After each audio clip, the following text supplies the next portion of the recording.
What is going on, everybody? It is episode 811 of Pop Culture Crisis. My name is Brett, TGIF, my friends. I am here with my co-host. Introduce yourself, please. Hello, Crisis Actors. It's Mary. Happy Friday.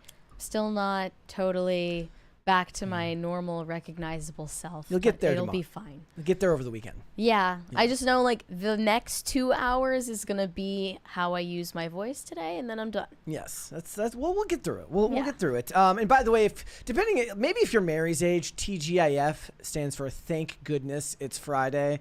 It was a whole thing back when I was. You can thank God that it's Friday. I think it was actually Thank Goodness It's Friday. It really was. I don't the know. whole time. Maybe it was Thank God It's Friday. I didn't know that. Like, I'd have to go look it up. Maybe I'm memory holding this, but I thought it was Thank Goodness It's Friday. I walked in today, and Raymond was singing Rebecca Black.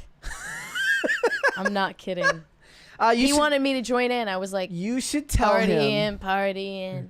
You should tell him. And he's like, yeah, partying. Yeah. You should tell him that she's super woke now. She is? I have no idea. She's she's different. Yes, she's grown up. I think she's like she's in a hyper pop. I think she's an ally now. Yeah. I remember there was a great like drill remix of Friday that went super hard. I mean, I think Friday always went hard. I always liked it. Also, people forget, but Party in the USA was such a banger. You cannot overstate it. No, you can't. Everyone loved it. It was at this perfect point in time when Miley Cyrus had left Disney, but she was not fully the solo Miley Cyrus that we know today. Holy Cyrus. She was still PG-13. Yeah. She was PG going on PG-13 at the time, and that was just such a bop. Yeah. And everything it was a party in the damn USA. If you don't know, guys, it also spawned, in my opinion, Weird Al's best parody, which was Party in the CIA, which is really, really good, and everyone should go listen to it. It's really, really fun. Yeah. Have you ever heard it? No. You should listen to it if you get a chance. It's really good. Okay. Yeah. I'll report It's fantastic. Guys, before we get started, hit the like button on this video and subscribe to the channel. If you are new here and you have not subscribed here yet already, please and thank you. Remember to share these videos, the live streams, the segments out with your friends and your family and everybody in your life that you happen to know. The more people that you share the show with, the faster channels like this can grow. It is the best way to help us. Liking the videos as well. It's good for the algorithm. It tells YouTube that you like this content. You should do it. I do it for I'm watching this YouTuber named JB's Spooky Reviews who does breakdowns of every single X-Files episodes. He does like 15-minute reviews of every X-Files episode, and I like every single one after I watch them in the queue. That comes with an expiration date if you think about it. What is he going to do after he's done with all the He does other X-Files? stuff. He does other stuff as well. Oh, okay. He covers a lot of horror, see. the horror genre, but that's just one of his many playlists that he got on his channel, and I really, really like it. You should go subscribe to him. He's fantastic. He also makes fun of the government, and I can tell that he's secretly based, even though he doesn't talk about politics. Well, if you watch the X-Files, eventually you become a libertarian. Well, he's like, I'm just kidding. Pretty anti-government, right? He's like, yeah, because the government never screws anything up, and yeah, he's good. You should go subscribe to his channel. So what are we talking about today? Well, the Snow White news keeps coming in. I mean, we had to cover it this week as well, and the movie came out now going on more than 2 weeks ago, but the bomb for Snow White was so bad that they have put an indefinite hold on the upcoming Tangled live-action remake. That tells me that there was some Zendaya casting going on, if you ask me. I think they were going to cast Zendaya. Might as well have been. Yeah, so we're gonna talk about that. We're gonna talk about the news that Russell Brand has been charged. He is facing serious Me Too allegations that initially came out in 2023, and he is just now being charged. So we are going to get into all of the information related to that. Also, Mary wants to talk about why Barry Keoghan is so ugly. Well, okay, it wasn't my idea. It was the internet that's been bullying him incessantly for his looks after the Beatles casting was announced. And hence our poll today. We're asking you which of the Beatles was your favorite or is your favorite. And looks like Paul McCartney is getting a plurality. Who did you think was going to win? I mean, 36%. I have no idea. That's the thing. I don't think anyone like our age or younger is going to have any interest in a Beatles biopic series. The people my age that would be interested in it would have been the insufferable people when I was in my 20s who would have said I was born in the wrong generation because they listened to music from before their time. No, all those people, they were annoying, okay? Every single one of them. I was the annoying, insufferable kid who would go to a music video of, like, who would it even be? Like, Sum 41. And be like, I was born in the wrong generation. Because you were listening to Alien Ant Farm. Right. Right, but that literally was before my time. So. Well, the point is those people were annoying. It was early days. It is annoying. It is. Okay. All right. You know what? I consider that as annoying as the people who brag about breaking plans on Friday night. Oh, that's way worse. They're the both people annoying. who brag about being antisocial and canceling plans are way worse. So you're immature, right? That's what you say to them. You say, so you're immature. And you don't follow through on what you say you're going to do. That's what you say to them. You're like, oh, you're so cool. You cancel plans. Oh, so somebody else spent their week thinking they were going to hang out with you. Value anyone else but yourself. You're selfish. Guys, a bunch of stuff to get into today. So, Mary, if you're ready, we can just get started. Are you ready? Yeah, let's go. All right. I knew this story. I knew you were going to love this one. So we can just start from the beginning. Back in 2018, Netflix acquired the rights to all 7 of the Chronicles of Narnia novels to adapt them into films. And in 2020, they put Greta Gerwig in charge of the whole franchise for them. And this was in the middle of lockdowns. She was cooped up with her husband, busy writing Barbie, which was a huge success that gave her a lot more street cred that she didn't have prior. And remember, this is before the success of Barbie. Yeah, this was well before Barbie, but now that Barbie has come out and she has the street cred of that billion-dollar movie success, I'm sure that she feels she's beyond reproach at this point. 20 from Weary Traveler says, born in 1996, never cared for the Beatles, but I chose Ringo because I like the name the best. Happy Friday. I was thinking the same thing, but I have abstained from voting today. At least until you guys convince me of who I should vote for. Sponsorship with Ring Camera. So Greta Gerwig is taking the reins for the Chronicles of Narnia franchise at Netflix. And so far, she is going rogue. I mean, she is just completely off her rocker. You knew this was going to happen. What we know so far is that it's allegedly going to be very rock and roll. We were never given a solid explanation as to what that meant. Nope. No explanation as to what that meant. And it's obviously going to be told in a different way for modern audiences. You know what? It must be nice to be an artist because you can just say stuff like that doesn't actually make any sense. And it's somehow attributed to you as something deep. Yeah. Where they're like, it's going to be so jazz. And I'd be like, it's going to be like noir. I'd be like, well, no, because noir actually has like a connotation in film, right? Something noir has a stylistic choice. Unless you're telling me that they're all going to look like 80s hair bands. Like, what do you mean rock and roll? Like, no, is the soundtrack going to be rock and roll? The soundtrack is going to be rock and roll. Words don't mean anything anymore. No, they don't. So the latest rumor about Greta Gerwig's Narnia film, beginning with The Magician's Nephew, that's the 6th novel, but chronologically the first story in the series, it's that Meryl Streep is in talks with Netflix to take on the role of Aslan. And if you weren't familiar with the story, Aslan is a lion, but he is a male lion. And he's also allegorically meant to be a Jesus-like figure in the story written by C.S. Lewis, a devout Christian. Wait, who is the one that wrote God is a Woman? What? Who was the music? Ariana Grande? They should have cast Ariana Grande. Yeah. So this came from Nexus Point News.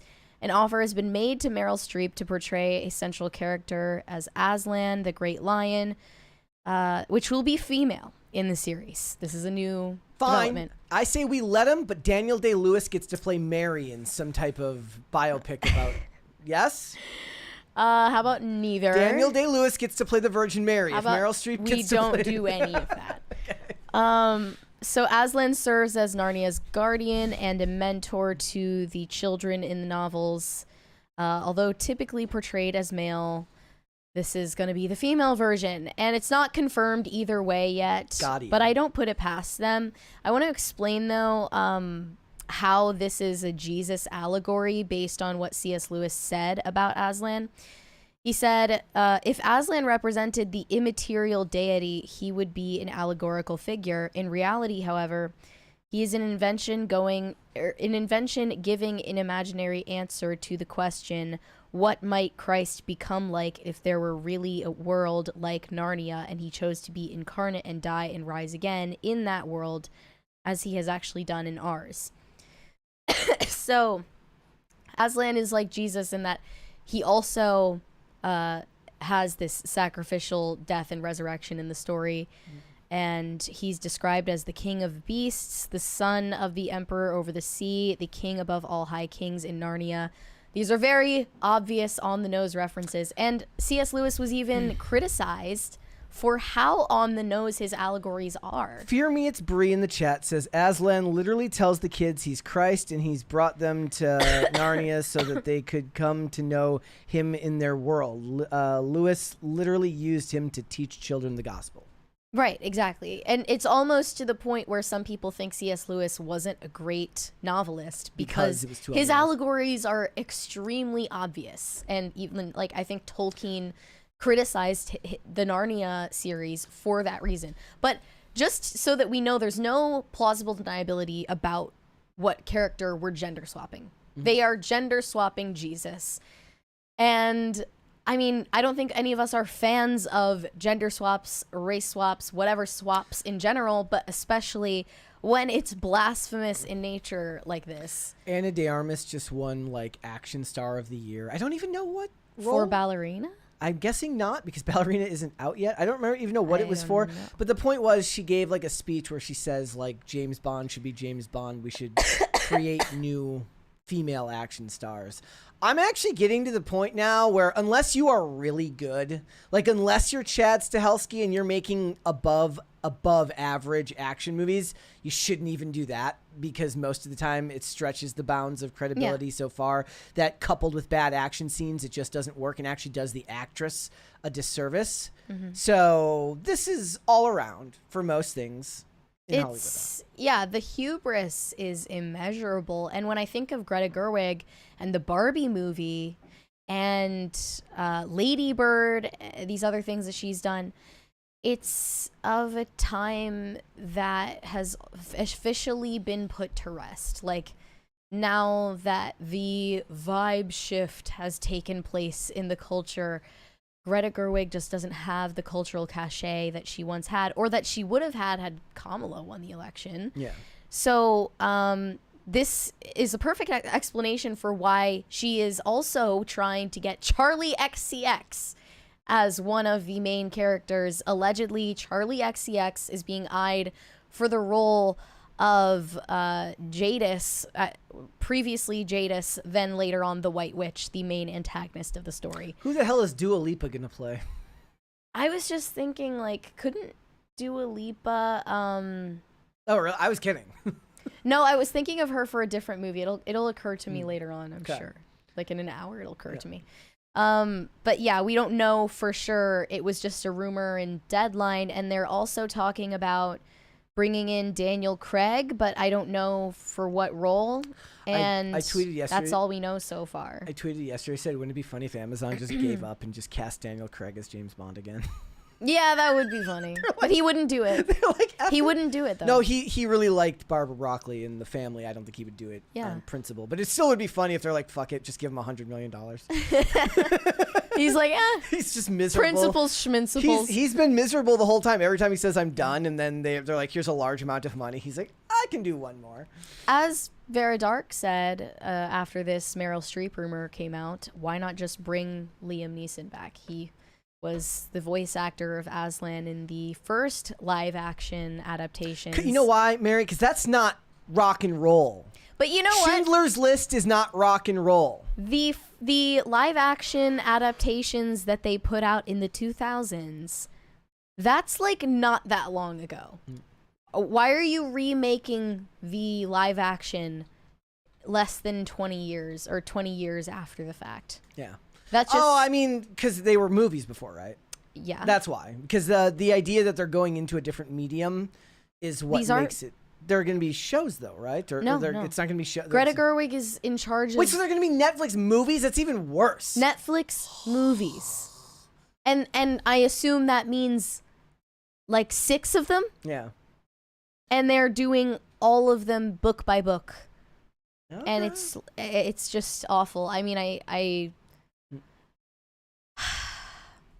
so they're giving it like a partial theatrical release. I looked into this. That's the plan put it is into award season, I'm guessing. it'll get the first one, at least, The Magician's Nephew, will get a 2-week global run in IMAX theaters for Thanksgiving 2026 in advance of its drop on Netflix. I would like to point out that as bad as this will likely be, again, because I'm not a fan of the book series, so I really have no attachment to it. It could probably be worse. They could have gotten the Russo brothers to do it, who only seem to be able to do Marvel well.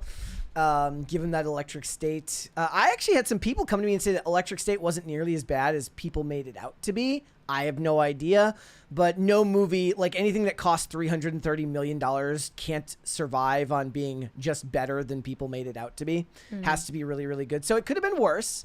They could have gotten the Russo brothers. It could always be worse, but like this is pretty bad, and I guess I'm just surprised that they haven't gotten wise to the direction things are headed already. Doesn't matter. This started too long ago. We're so bored. Like, my main gripe with this isn't even that I'm scandalized and I'm offended as a Christian that blah, blah, blah. It's like I'm actually more surprised and scandalized and offended by the lack of effort and just how boring this is. It's not only the fact that we're getting a 6-parter recycled IP streaming exclusive bullshit from the director of Barbie, which was also IP slop. It's just more recycled slop.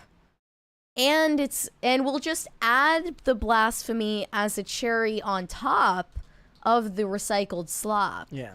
And we're going to just start shoveling that in your face. Well, so I'll tell you why I think Netflix gets away with it. So more than any other streamer or even any other studio, they seem to have the capital to waste, and their infrastructure has been built out strong enough that they can stomach and survive bad releases. Now, 6, that's a lot, but I wouldn't be surprised if they do 1 or 2 and then just don't do the rest. I wonder how much they spent on it. A lot, I'm sure. I mean, I'm sure not as much as Amazon spent on getting Rings of Power through, but it's still a valuable IP, and it's one that I wish could be left alone. I've said for a long time that there are a lot of C.S. Lewis fictional works that I imagined would be great as live-action movies or TV shows, but I don't want them to do it because they'll just do something like this, and they cannot be trusted. So I've been watching this YouTube channel. I think it's called The Thrifty Typewriter. I could be getting that wrong. And he reviews a lot of like the bad fantasy and the bad like stuff that was coming out in the mid 2000s. Yeah. Maze Runner, stuff like that. And one of the things that I kind of came to realize from watching a lot of those reviews is like you were actually better off making these stories back then, because the issues with it tended to be more that they tried to fit too much into one movie rather than trying to make bad faith changes to the material for like political reasons. So the big issue was like they'd make these movies and they'd try to fit 3 books into one movie, or they would set up for obvious sequels with, at the expense of the story, which was just a failure of the studios being greedy and not necessarily politically inclined one way or the other. I'd rather they be greedy than just straight up evil. Yeah. I don't really care about them being greedy and doing cash grabs as much as do you think this type of stuff. Do you think when Greta Gerwig did this, like I just don't know, do you think she was a C.S. Lewis reader beforehand and then she's just doing this on purpose, or is she just not paying close attention? I think she's doing it on purpose. I don't know what she has said about her, like, was she like a fan before she got this? I mean, if you were a fan before, why would you make such a blatant change, right? Right, exactly. Yeah. Maybe she could claim. I mean, what if they said Netflix required it? they're going to. We saw that Cleopatra Netflix movie. Yeah, there's that. There's Adolescence.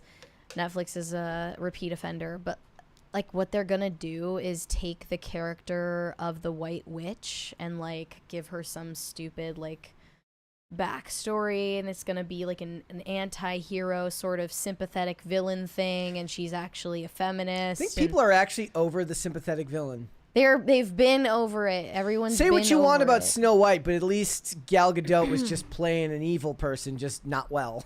Yeah. You know who is a sympathetic villain though? Blake Lively. That Yeah. I am the queen of segues. that was a fantastic segue. Yeah. It's been a minute since we checked into Blake Lively world, and her latest PR strategy is doing something Brett hates. Hopping behind the counter with all of the commoners. She went to a bakery in Connecticut that allegedly is run by a friend of hers, and she hopped behind the counter and started baking donuts. Take a picture. With Take a picture. Look at me. Massive smile on her face. Look at me feeding the poors. Look at how happy she is. Look at how down to earth she is. Amid her legal battle with Justin Baldoni, who she is. It's like every claimed time you sexual assault. every time you see a politician shake hands with a bunch of like the commoners, as soon as he gets in private, he gets out his Purell and like, ugh, disgusting. We have a 20 from Pop Culture Junkie. I've been a Gerwig fan all the way back to her acting in Arthur. I hope this doesn't turn out to be blank check got too big for her britches disaster like Todd Phillips' Joker Folia do. It does seem to be that way. I mean, I would be too big for my britches if I directed the Barbie movie and made that much money off of it. And also, like, she wrote that with her husband. Is she the one that's married to Noah Baumbach? Yes. Okay. They both wrote Barbie together, so I'm assuming he has a hand in writing the new Narnia material. In fact, it's probably worse. He's probably like, what if we made Aslan a girl?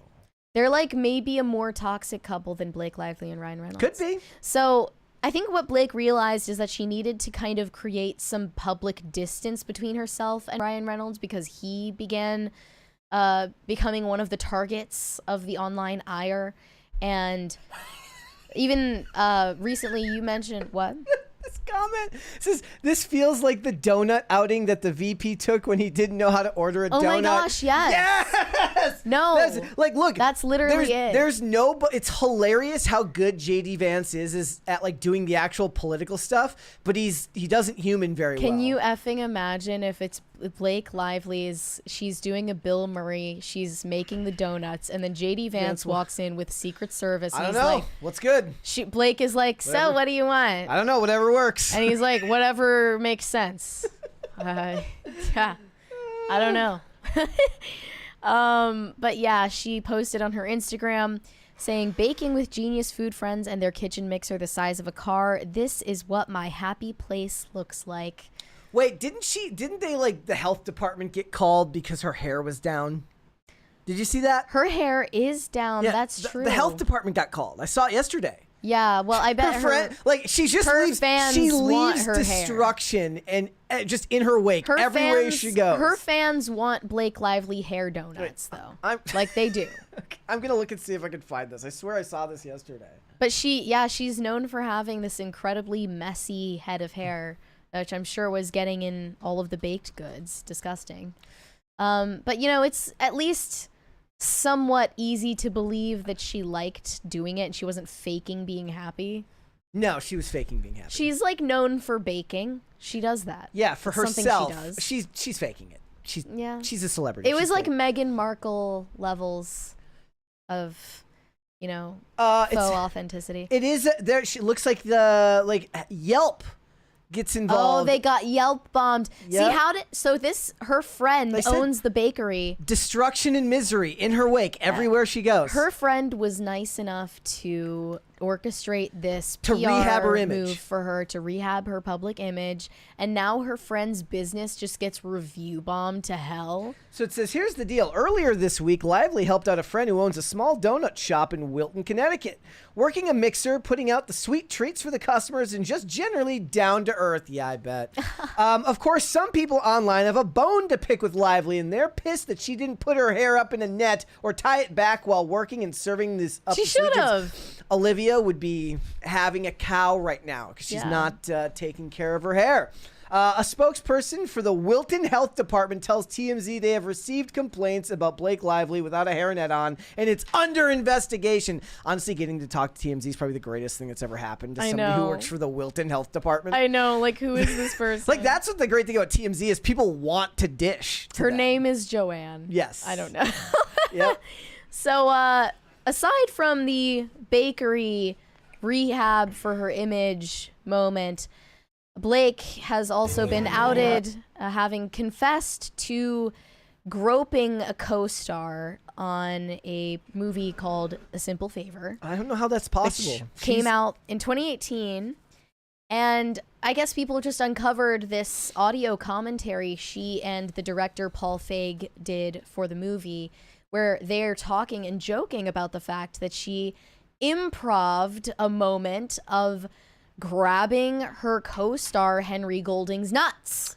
Just completely unscripted. She added She that was in the moment. In the moment to because it just felt like what her character would do. So I want to play the audio where she confesses to doing this exactly the way she has accused Justin Baldoni of improving intimate scenes with her. Where's the what time? At the beginning. Just the very beginning? Okay. Not Blake Lively confessing to grabbing her co-star's nuts because she felt like that's just what her character would do.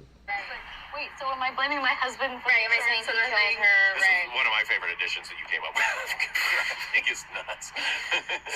And you really went for it, too. That's always awkward. And you're like, hey, hi, nice to meet you. Can I grab your nuts? Like, really hard? But really hard? Exactly. Not because I want to, because I feel like she would. Remember we kept going like, can you do it harder? Yeah, and that was my tip of the hat to baby Jane Hudson. Yes. She's spinning on the beach at the end. Oh, it's so great. Those audio commentaries will get you every time. Yeah, she got. So, okay. I want to first off say, like, she accused Justin Baldoni of improving something much less invasive, kissing her on the neck in the middle of a slow-mo dance sequence. And on the other hand, we have Blake saying she improved groping the private parts of her co-star, which was not part of the script. She always does this. This is one of her favorite things to do, is just taking over the story and making it hers. Because, you know, I just think if you want to write a story, if you want to write a script that bad, and if you want to direct that bad, why don't you just do it? You have enough money, you have enough power, you can write and direct a movie yourself. I mean, she doesn't even have but to it's do like that. special joy she gets out of taking over someone else's thing. Let's say she doesn't even have to write the script herself. She could hire someone to write a script and then ask to work on it. Yeah. Yeah, exactly. But that no. would, but that would still be her working on her own project. That which takes wouldn't the be fun. thrill out of it because it's about hijacking for her. Yep. But I want to be fair because some people are defending Blake Lively for this. People are saying that based on the way it's worded in the audio commentary, you can tell that she did in fact ask for permission beforehand. In the TMZ article about this, they say in the clip, Paul Feig says he loved Blake's addition, and Blake jokes it's always awkward to meet someone and immediately ask if you can grab them by the So nuts. you just do it anyways. So, but she's saying she allegedly did ask beforehand before adding this into the script of A Simple Favor, because otherwise she would just be admitting that she violated this man. Because he's like, well, I needed to know so that I could go get a nut cup to put on before she went and did it. Now, even if she hadn't asked for permission and did it anyway, I doubt anyone would have kicked up a fuss, even in the post-Me Too era. This was being filmed in 2017, I believe, which is a crazy time for Hollywood. And it was Post-Trump released in election 2018. Yeah, and post-Trump. So she did ask for permission to add something to the script that wasn't there beforehand. Yep. That's all. Yeah. I mean, it doesn't matter. It still comes across as like you clearly. It comes across as hypocritical. Yes, it does. It doesn't matter if she asked beforehand.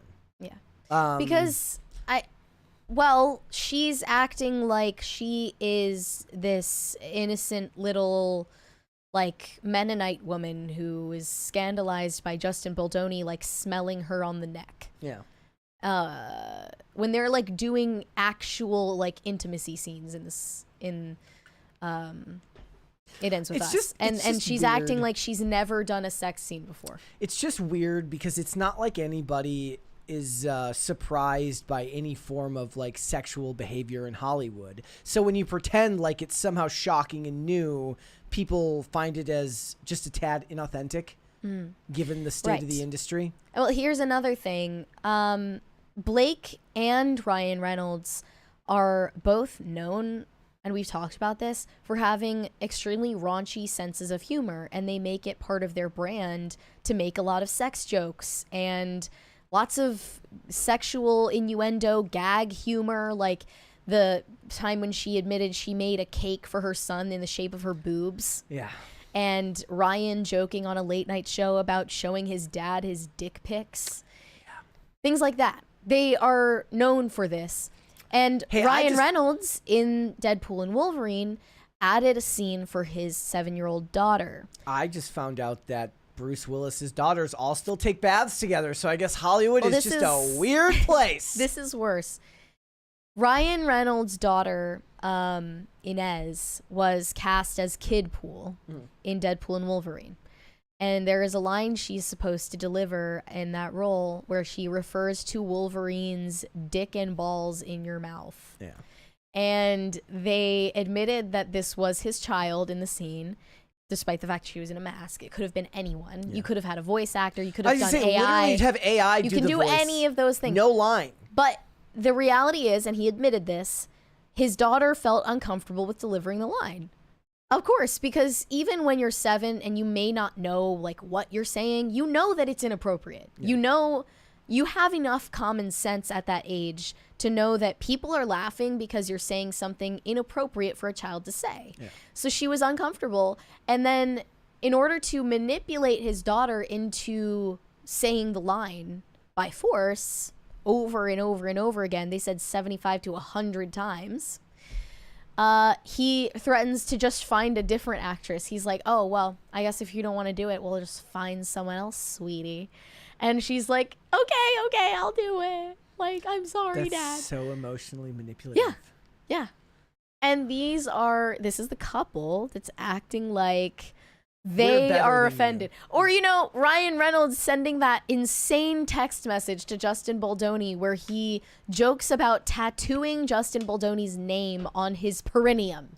And then what was that? And then Justin Baldoni, who's just the most like sensitive and non-confrontational person ever. She's like, yeah, I guess, thanks. Why? Like, who says shit like that to a colleague that they barely know? Yeah. Or anyone, really. Yeah.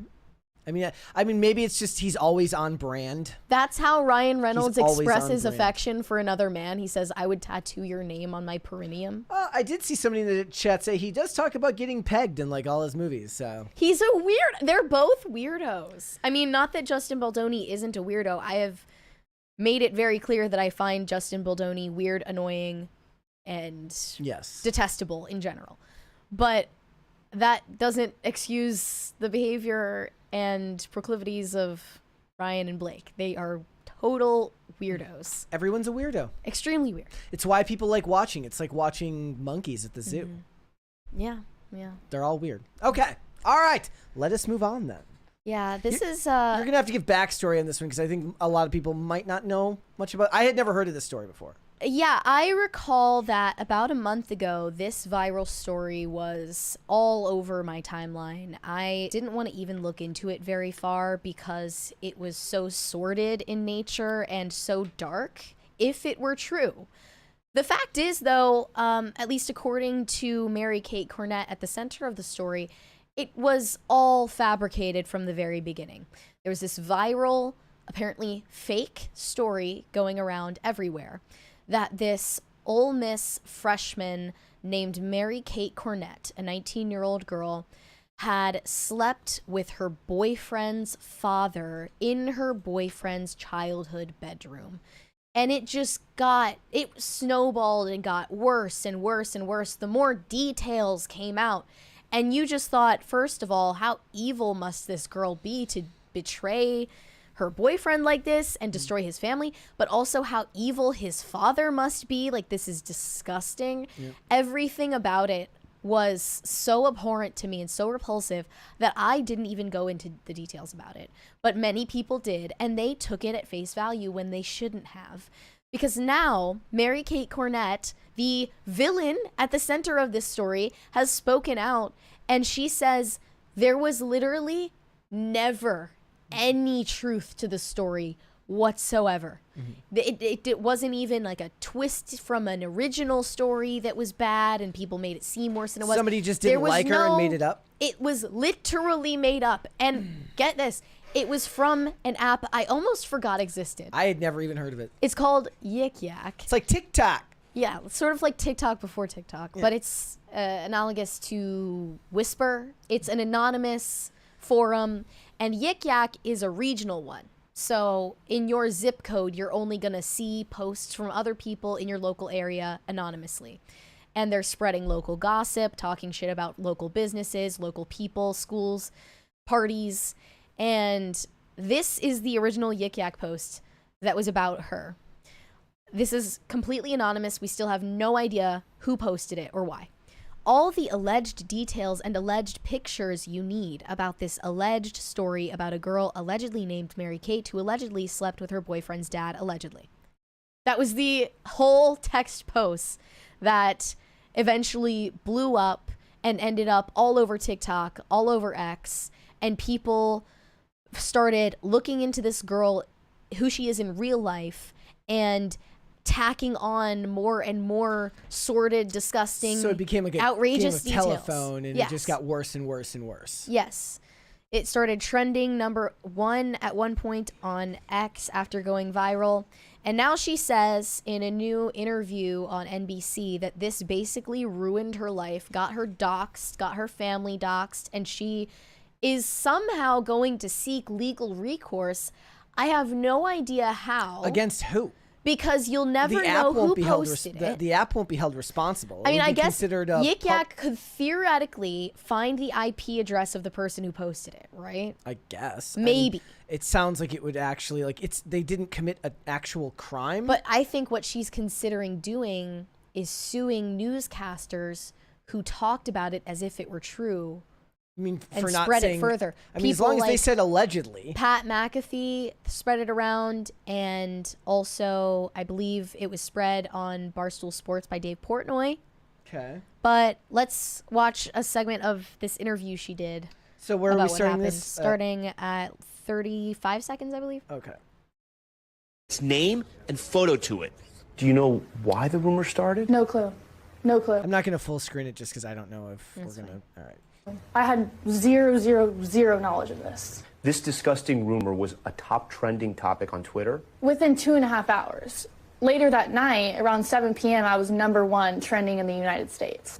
I felt so helpless and so alone because so many people were hating on me for some. What was with that like artistic shot out the window? They always do the this on these channels, the cameraman's like, God, this job is so boring. Something that I had no idea anything about. I mean, I'm a very normal person. Just like any teenage girl, I care about what people think about me. I mean, any teenage girl can relate to that. Cornett's phone number was also shared online. She was overwhelmed with harassing texts and voicemails. I was having thousands of calls come through, thousands of texts coming through. Calling me a whore, calling me a slut, telling me I deserve to die. When you look back at the last 5 weeks, is there one moment that sticks out for you? With myself, it would probably be at 3 a.m. when I was throwing up while holding the phone with all of the texts on it. Just saying how horrible of a person I was and that I should end my life. All because of an internet rumor? All because of an internet rumor that has zero truth to it. Zero. Cornett says she could barely leave her dorm room, had to switch to online classes. Someone even sent police to her mother's house in a fake 911 call. It's called a swatting. guys. Yeah, they swatted her family members, and people found all of her personal information. They found her boyfriend's personal information. So the boyfriend is real. Here's the thing. Her boyfriend is a real person, and people were saying he was the one whose father slept with her. That just, like, didn't happen. And there's, by the way, her and the boyfriend are still together. That's crazy. Shockingly. Like, I am shocked that this did I'm not shocked, end the actually, relationship. more so that, like, they would just be able to withstand the difficulty of it all. Yeah. Not, like, the truth, Does he the have, like- veracity of it notwithstanding. Does he have a relationship with his father? Because now every time they go over to their house, they're like, well, this is awkward. Well, his father didn't do that. So, like, no one of those three people should have any issue. It's just the idea that an awkward rumor was made up about them that now when they're in a room together has to, like, permeate the air. Like, they're in a room together making dinner and she's, like, standing next to the dad and she has to move away awkwardly because somebody started a rumor on the internet. Yeah. And looking at some of the comments, they're not so sympathetic to her situation. Well, I mean, okay, so let me ask you this. She's saying none of it happened. Did she say that back then too? Yeah. So what is it about now that makes people so certain that this never happened? That, like, that the rumor was, like, was fake, you mean? You can't prove that it did happen, but you can't prove that it didn't happen either, and that's the insidious nature of rumors. Well, okay, but I could say the same thing about anyone. No, I know. And they wouldn't have evidence. But I'm saying, what is bringing it back into the news now that makes it relevant again? The reason for that is because later on in this news segment, you can see her with her lawyer. Okay. Because now they're thinking about a way to get compensation from some of the news outlets that spread it around. It reminds me, actually, of the Covington Catholic scandal, where this one student... there was video evidence of what was his name? happen. Nick Sandman? Yeah. There was video evidence of what didn't happen for that. So that's a lot easier to prove. But the video evidence also showed people what they thought happened. Yeah. And implicated him in some sort of hate crime that they thought happened. So it was ambiguous. But it reminds me of that situation. And a lot of people are saying that she's using this as a way to secure a bag. Like, she's trying to get rich quick off of it.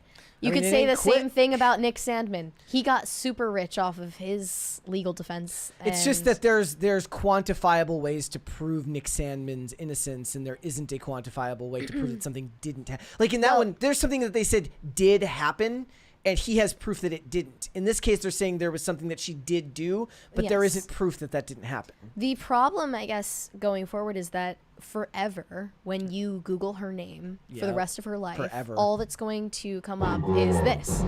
Thank you. Thank you, guys.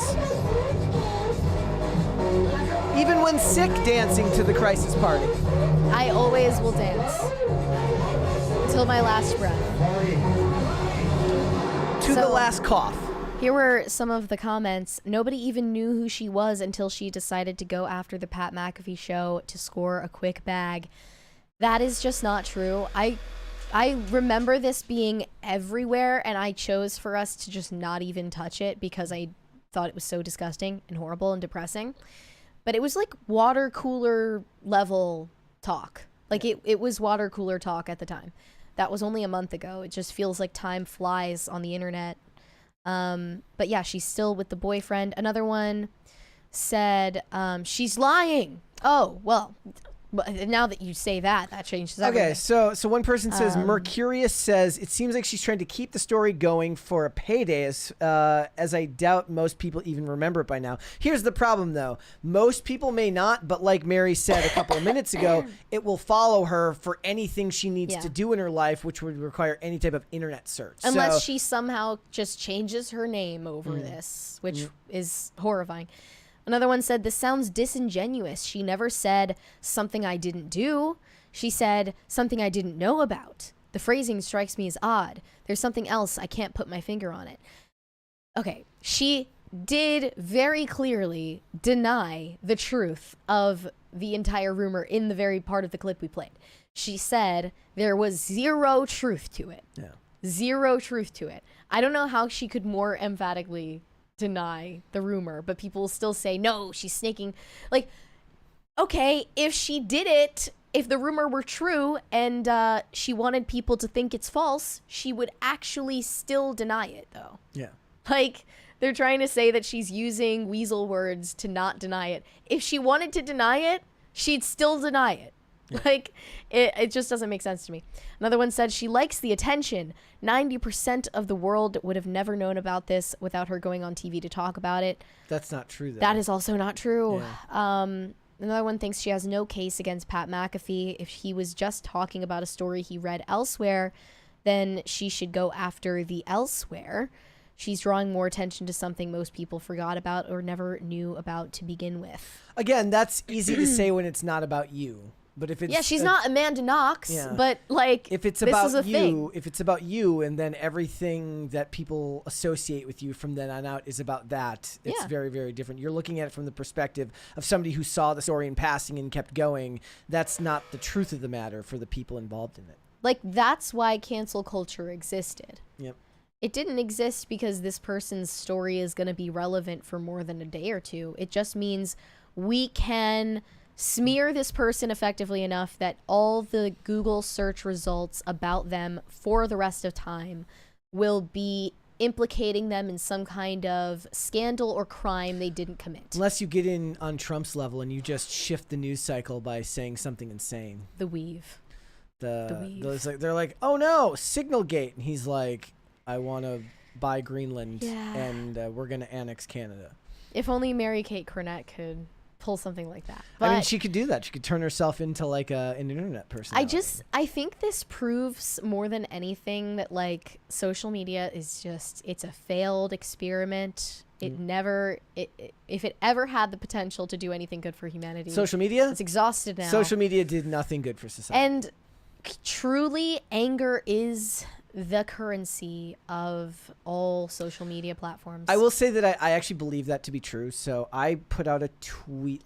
I tweet about movies, TV all the time to limited engagement, especially when you like something.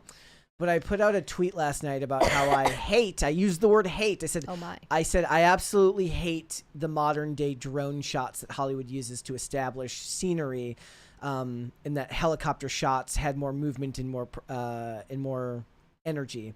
And there was like more engagement on that than on stuff that's far more interesting, probably because people are like, it's negative. And then people were like, no, you're wrong about this. And I'm like, it's an opinion. How can I be wrong?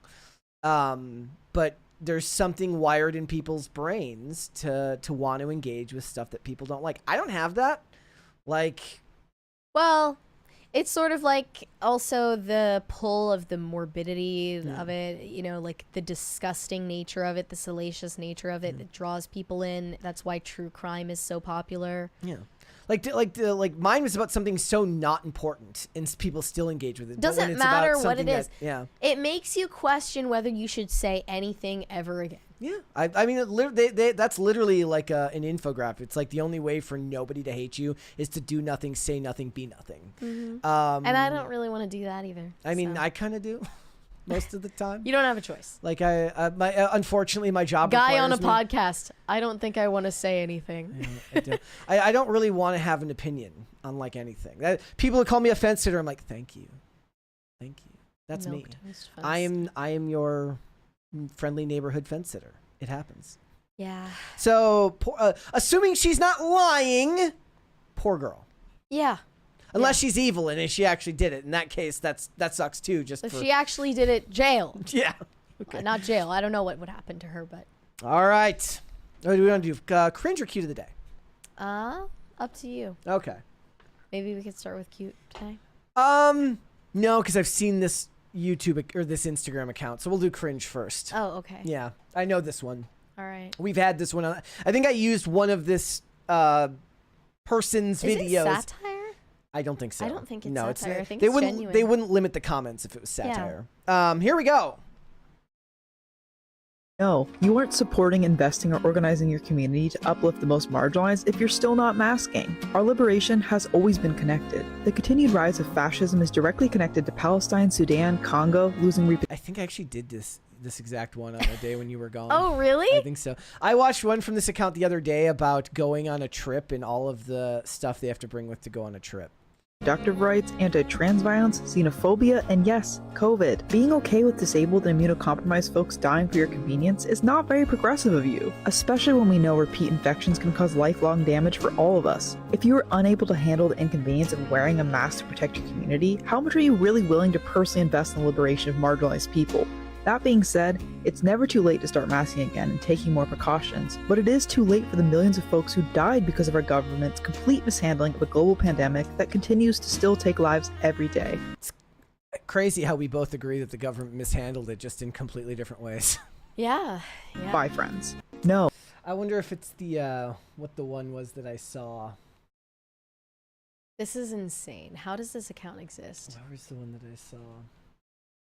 Autistic burnout. Autism Month. It was Trans Day of Visibility the other day. I saw that. Did you do a shout out? Yeah, of course. As you should. Not wear a mask. I wonder if... apparently the vacation or whatever they did must have been a while ago, because I'm not even seeing it in like the most recent stuff. So that's too bad. There's a lot of effort put into this content. I mean, you can't say they don't know and execute their aesthetic. Yeah. They are very good. To a bit. They are very good at their aesthetic. So, you know, I'll give them props for that. I'm not seeing anything about the trip. I thought it was such a good one, too. Disability rights are under... Oh, no, here it is. It must be this one. I see the... Travel essentials for me as a chronically ill autistic person. Masks, because we value community care, friends. Noise-canceling headphones for loud environments. My cane, which also doubles as a collapsible chair. A hygiene kit, because traveling makes me feel gross. She's blind. Cleaning wipes, because public places are actually gross. Loose, layerable clothing I can easily remove while I'm still seated. Safe foods in case the food options don't work. Some meds for my chronically ill self. A disability awareness pin. Fidget toys, the quieter ones of course. A neck fan for when I inevitably overheat. Okay, that's a pretty good idea, actually. Travel essentials for me as a chronically ill... Yeah, neck fan. Like blows... I didn't even know that was a thing. Yeah. Safe foods, huh? Yeah. And you know what I was just reeling about? The fact that there are like hour to 2 hour long plane rides that they give you like snacks on them. Like to tide you over. Yeah. Like are the majority of the population really like not capable of sitting somewhere for 2 hours without eating something? Apparently. Like the moisturizing 2 wipes. hours. The company that makes these moisturizing wipes is called Flygene for flying and it's a good name.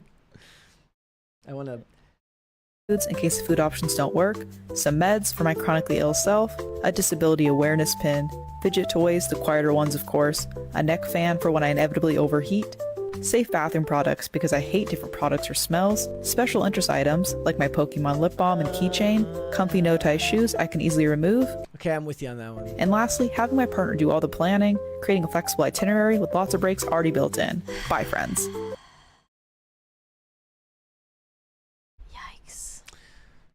I don't want to live like that. Wait, so this person has a cane? Apparently. She blind? I don't know. Okay. No, it says autistic, disabled travel. So she needs a cane because she has autism? Hashtag disabled and cute. That's what it says. Oh, okay. Cool. Okay. Cool. All right then. I actually kind of don't ever want to make fun of like that because it just feels like you're in a prison already. Like your life is. You're already suffering enough. Like you're in a prison. I just kind of. Don't worry, she won't see this video. Kind of feel bad. Dead man. She's not fat. She's pregnant.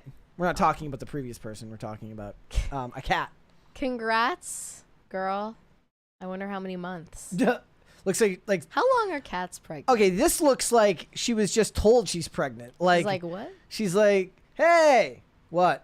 You're pregnant. Huh? I wonder if they know. I don't know. On some instinctual level. Dandemonium says recreating the iconic scene from The Lion King over here. I can't see it. You can't see it? There's clearly Scar. And there's Mufasa, and he's about to be pushed off the cliff. Poor thing. Okay. All right. Let's get started then. This room just isn't colorful enough now. It just doesn't. This room does not stand up in color. No, our room is our studio is perfectly colorful. All right. So Disney has decided that they need to put a complete and total shutdown on live action remakes of princess movies until they can figure out what the hell is going on. After Snow White's box office failure, they have allegedly halted all production on the live action remake of Tangled, their version of the Rapunzel fairy tale. And this was highly anticipated. There were casting debates coming up online every few months. And every single time the live action Tangled debate arose again, it was about race swaps. People were saying that the lead actresses in consideration for Rapunzel were South Asian, Indian actresses. I don't remember the girl's name, but she played Avantika. What was it? I don't. Is that just what she goes by? I think that's just her stage name. Yeah, her stage name. I just remember because she was the only good part of the Mean Girls musical. Yeah. Basically, all these people were saying it's a non-negotiable. Rapunzel cannot be a white, blue-eyed, blonde-haired girl. It has to be a South Asian, Indian actress with long black hair instead. And even if she gets to be blonde, you have to make it a wig because, you know, we just need to see an Indian Rapunzel. That was the same debate every single time. I, honestly, there was no obvious reason. It's just that that's where the discourse went. That naturally was where the discourse went. And of course, they never say that princess's love interest should be a minority as well, do they? They always think that it should be the princess who gets race swapped, as happened with Rachel Zegler as Snow White. She is Hispanic, but they keep her love interest white. Same thing with Halle Bailey as Ariel in The Little Mermaid. Her prince stays white. That goes for all of these. They wanted Flynn Rider in the Tangled live action to remain a white man. What if they were like, fine, and I just think it's kind of telling. What if they were like, fine, but we're going to de-age Zachary Levi? Yeah, well, people were saying, like, can Mandy Moore and Zachary Levi really pull off the whole, like, teenager look? Probably not. But yeah, they say in this new piece from The Hollywood Reporter, Disney's live-action reimagining of Tangled, focused on the Brothers Grimm fairy tale heroine, has been put on pause, according to studio insiders. It had been in active development with Michael Gracie of The Greatest Showman on board to direct, and a script by Jennifer Caton Robinson, known for Thor: Love and Thunder, they say. The pause occurs in the wake of an underwhelming release of Disney's live-action Snow White, which has now made $69 million domestically, $145 million worldwide on a budget of $270 million. It's more than that, ladies and More gentlemen. than that, actually. Flynn Rider looks like he would be in a ska band in the 90s. He does. The little... He's one of the most sought after, lusted after Disney princes, actually. He's got a very long face. Among millennial women, at least. And this came out back in 2010. And even by then, I was like, as a 9-10-year-old, I was like, damn, Disney's really running out of ideas. You know, back when they released, I was just thinking about this too. I loved Monsters, Inc. When they released Monsters University in 2010, I also thought, like, okay, they're really scraping the bottom of the barrel. Doesn't have to just be Disney. I mean, what around like the 5th Minions movie? That's DreamWorks. I said right? Not Disney, but I'm saying, but like a lot of times these franchises even still they get carried Kung on. Fu Panda, which just had its 4th movie. Yeah, that's also been milked for all it's worth. And you know, here's the thing. Disney is just making the same mistake that Mattel made after the success of Barbie, but in regards to the failure of Snow White. They're going to think, oh, Snow White failed because either Palestine or the fact that it's a live-action remake of a princess movie. They're not going to pin it on any of the real explanations. It's a cop-out. Just as Mattel told themselves the success of the Barbie movie could be owed to the fact that it's about a toy. Yeah. They are idiots. They are. It's just like the success of the Twilight franchise for some reason told Hollywood, oh, vampires. Mm-hmm. It has nothing to do with the themes of the story that appealed to young women. No, it has to be the surface level aspect of the vampire or the doll or the princess, whatever. The love triangle in a fantasy thing was a staple of that time period. Make it, yeah. So make a love triangle movie. It's just they think that the blood sucking aspect of it was like the appeal for those women. It wasn't really the main attraction. But you'd have to have a couple of brain cells to rub together to figure that one out. And Brittany Hugeboom, who runs Evie Magazine, had a really good take on this. She said, does Disney realize that if they cast actors who actually resembled Rapunzel and Flynn Rider from the animated film, a live-action adaptation could easily cross $1 billion? Hollywood is interesting like that. For years, video game movies were considered cursed, and studios avoided them like the plague. Then Detective Pikachu and Sonic came out to break the curse. Suddenly, everyone realized there's a massive audience for Super Mario, The Witcher, The Last of Us, etc. because they're actually well done and mostly stayed true to the source material. Same thing happened with Twilight. One success and suddenly they think the audience wants vampires. Vampires were everywhere. They didn't understand the obvious appeal Twilight had to girls that wasn't due exclusively to vampires. And now after the Snow White flop, studios are acting like all live-action princess movies are doomed, but the issue wasn't the genre, it was the execution. Snow White flopped because it veered wildly from the original story. The princess wouldn't fall in love and instead became a cringy girl boss. Rachel Zegler was wildly unlikable during the press tour, and they replaced the iconic dwarves with bizarre CGI mess. It was disrespectful to what made the original beloved. Rapunzel is 17 in the animated film. Don't cast Florence Pugh, who is almost 30. Cast a beautiful, sweet, unknown triple threat. Someone between the ages of 17 and 22. There are plenty of insanely talented young women in Los Angeles, or you could do a nationwide talent search who could bring her to life. You don't need a big name when the story is already that strong. They took that advice for Snow White. For Rachel Zegler? I mean, did she mention race there?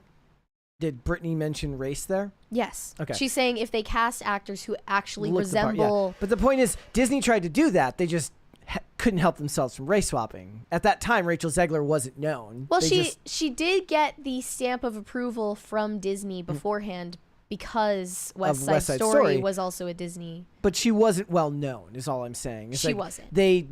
Disney is going to ignore the race swap part and say, we did do that. We just, why didn't it work?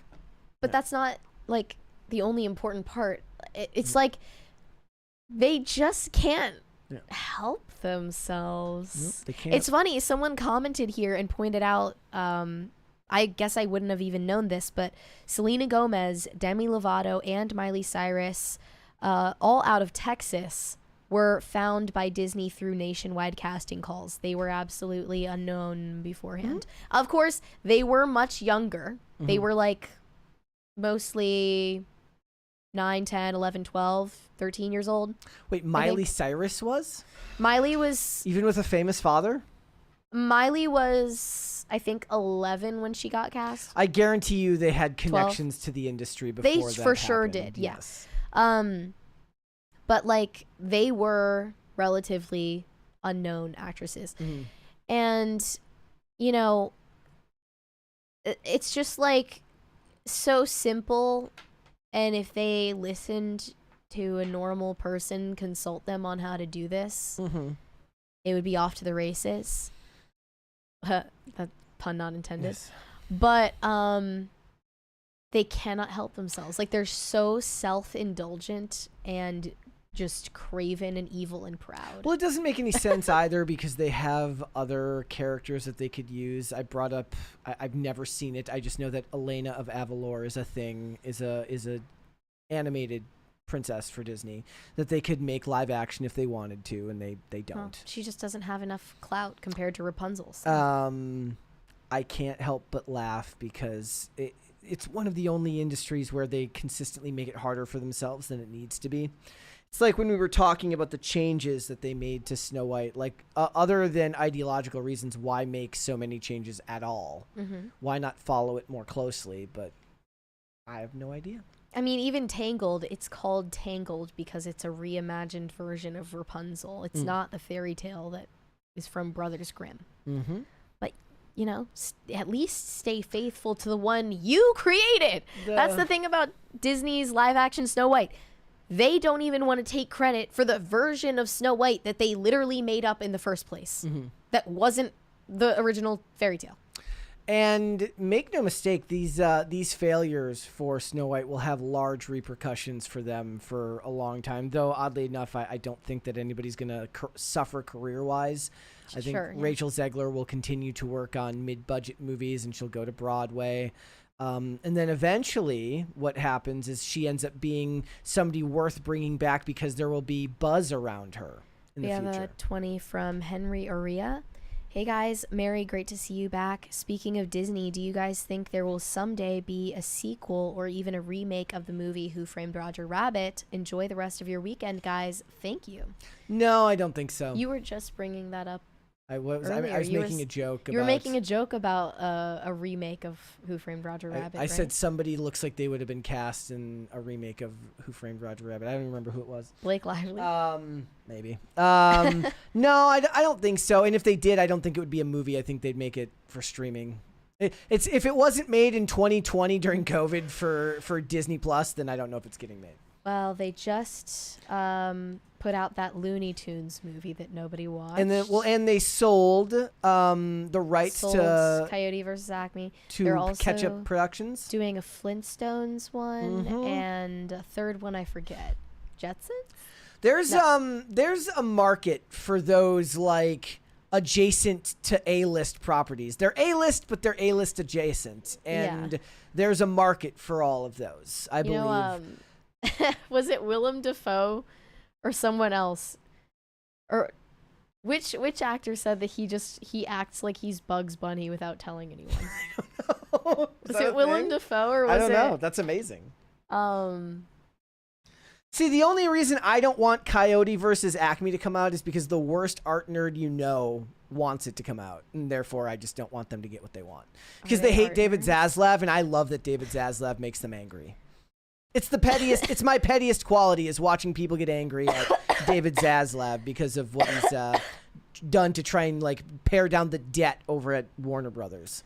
As for the lessons learned from Rachel Zegler and Snow White bombing, there are none. There actually are none. They're not. They're not. It's so funny. They're just gonna like say that it's because she's pro-Palestine, which has nothing to do with anything. Nope.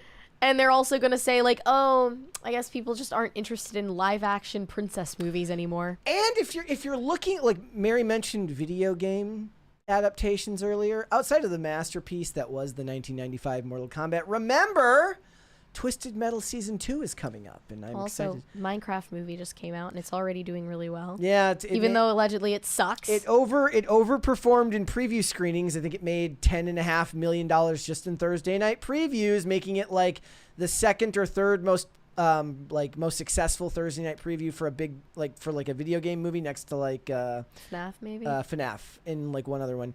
But it was probably Super Mario Brothers ahead of both of them, if I had to guess.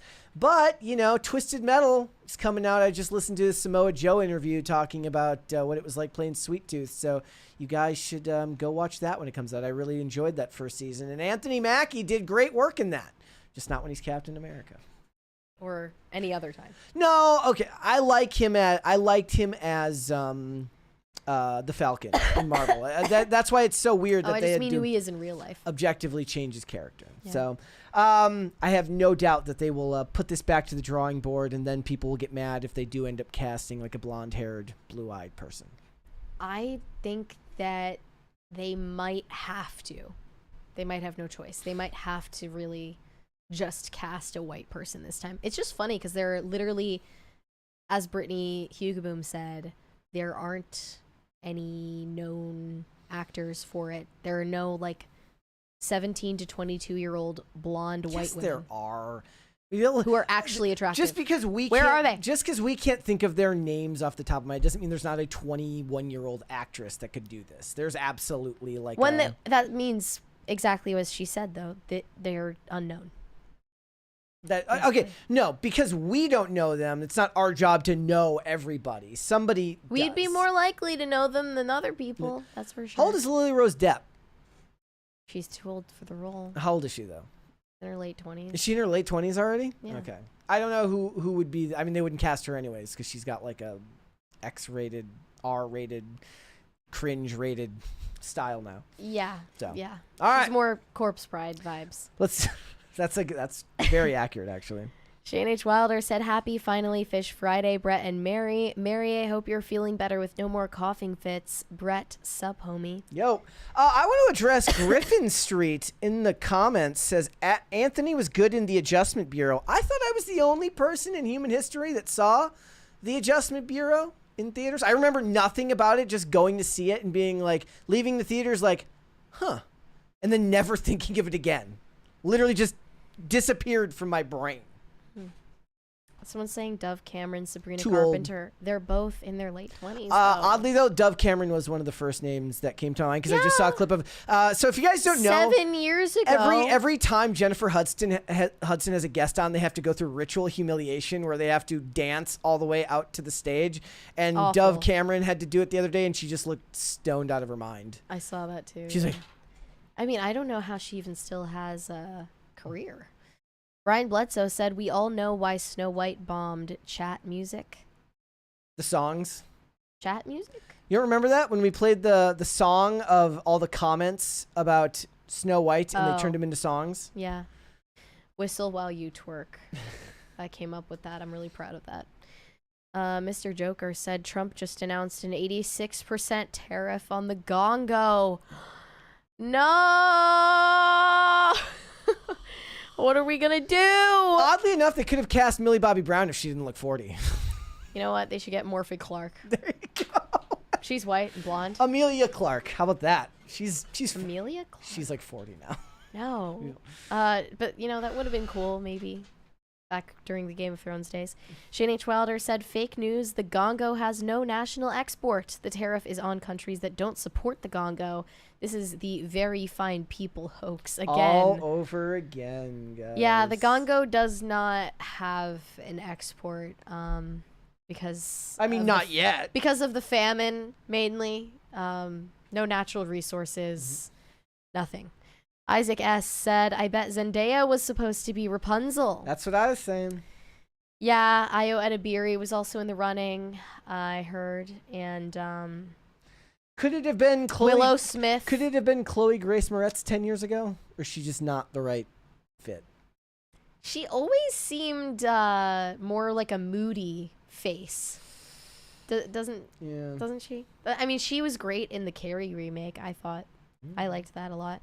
Shane H. Wilder said, "Seriously, try some Fishman's Friend. They will clear you up quick. I will add you to my prayer intentions when I go to adoration tonight." Thank you very much. I appreciate that. I am sure that I will be just fine. I keep telling myself, by tomorrow, and the next day, and the next day. Let's hold off on the rest and we'll come back. Mary's going to feel better by the end of the show, I bet. Well, I don't know about that, but I'm sure talking about Russell Brand will help. Yeah, I'm sure. Russell Brand is now facing Me Too charges from 4 separate women.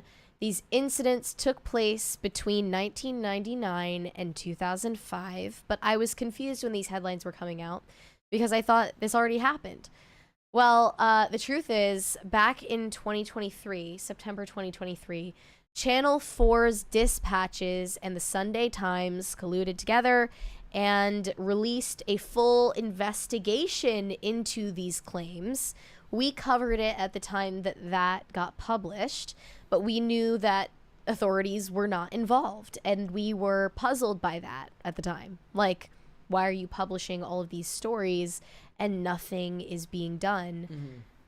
Is the statute of limitations different in the UK? I know for sure that the age of consent is different than in the UK versus the US. But back in 2023, when the Channel 4 investigation released, that is when Russell Brand originally denied the claims. And they have new quotes from the detective superintendent leading the investigation now. He says, "The women who have made reports continue to receive support from specially trained officers. The Met's investigation remains open, and detectives ask anyone who has been affected by this case or anyone who has any information to come forward and speak with police."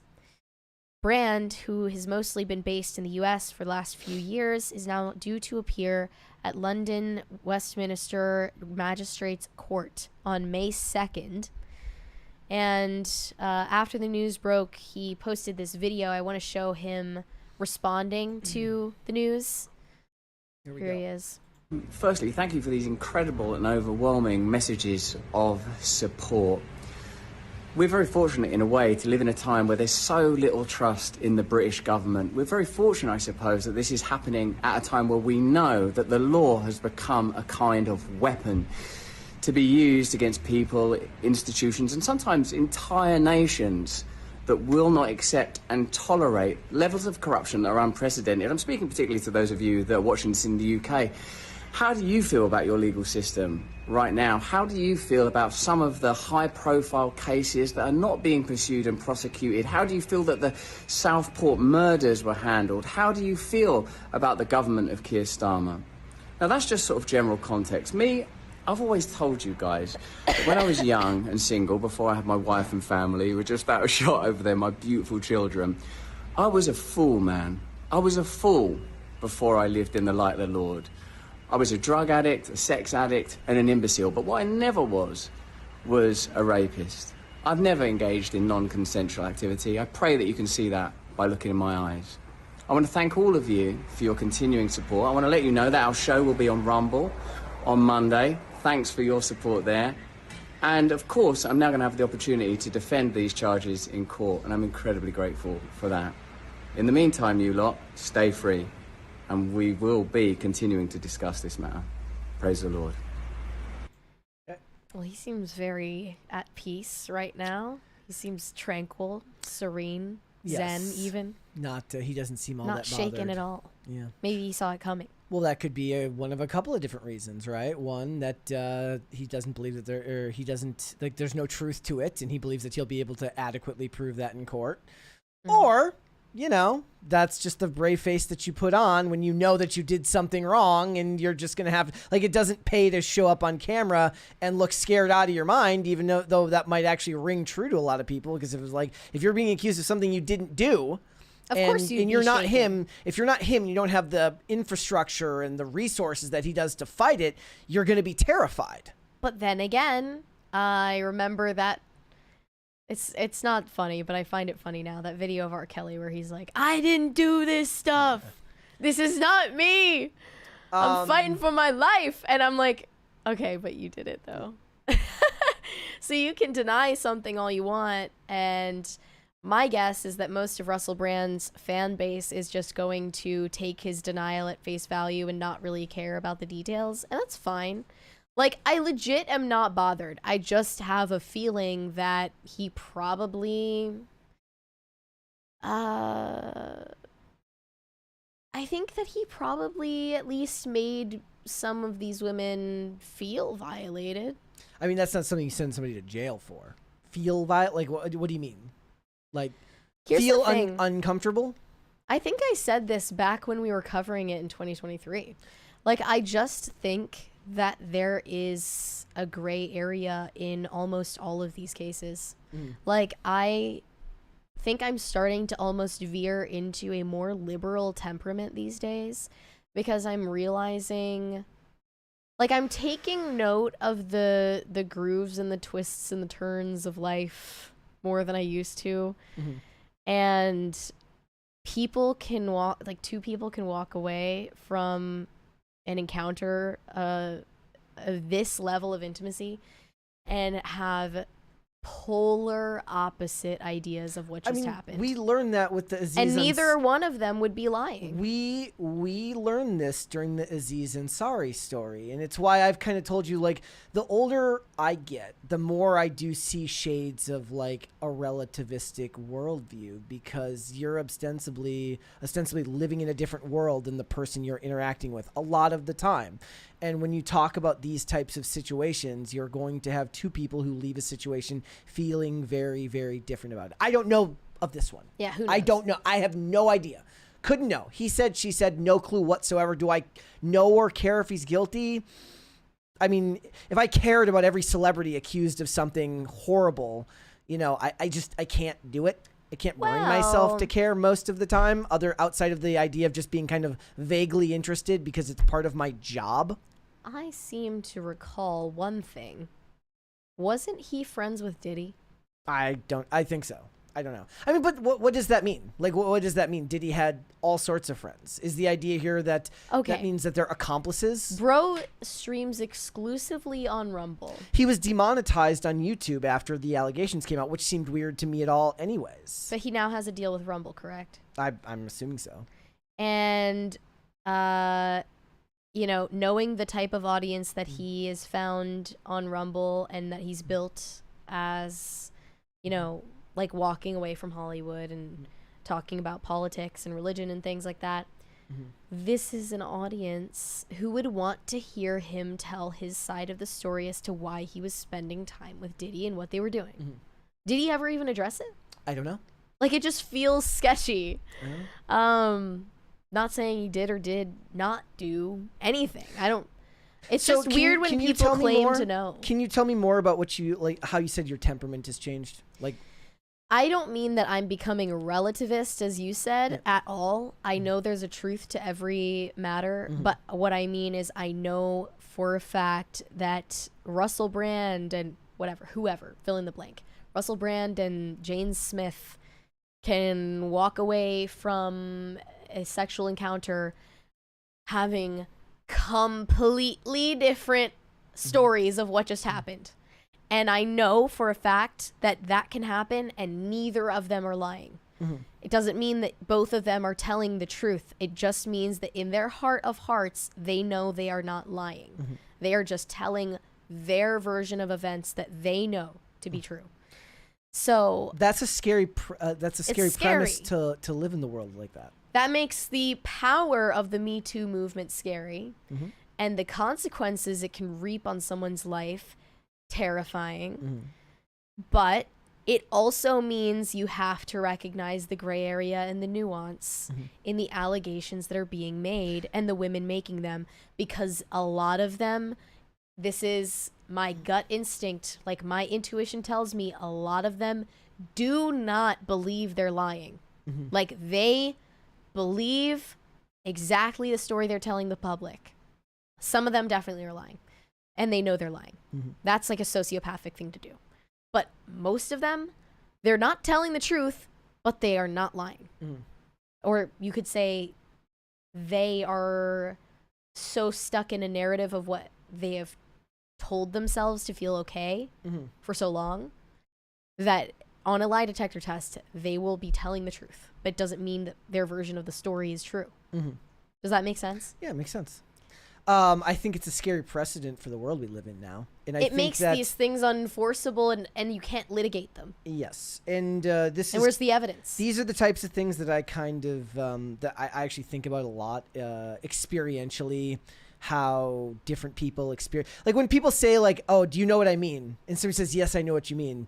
I kind of live under the idea that even when somebody says, yes, I know what you mean, that they don't actually know what I mean. Sure. For most things, all of the time, which is actually bad for you psychologically, because it makes the ground feel weak beneath your feet. Like, you're never actually living on a solid footing of understanding with your fellow man. You get pretty close.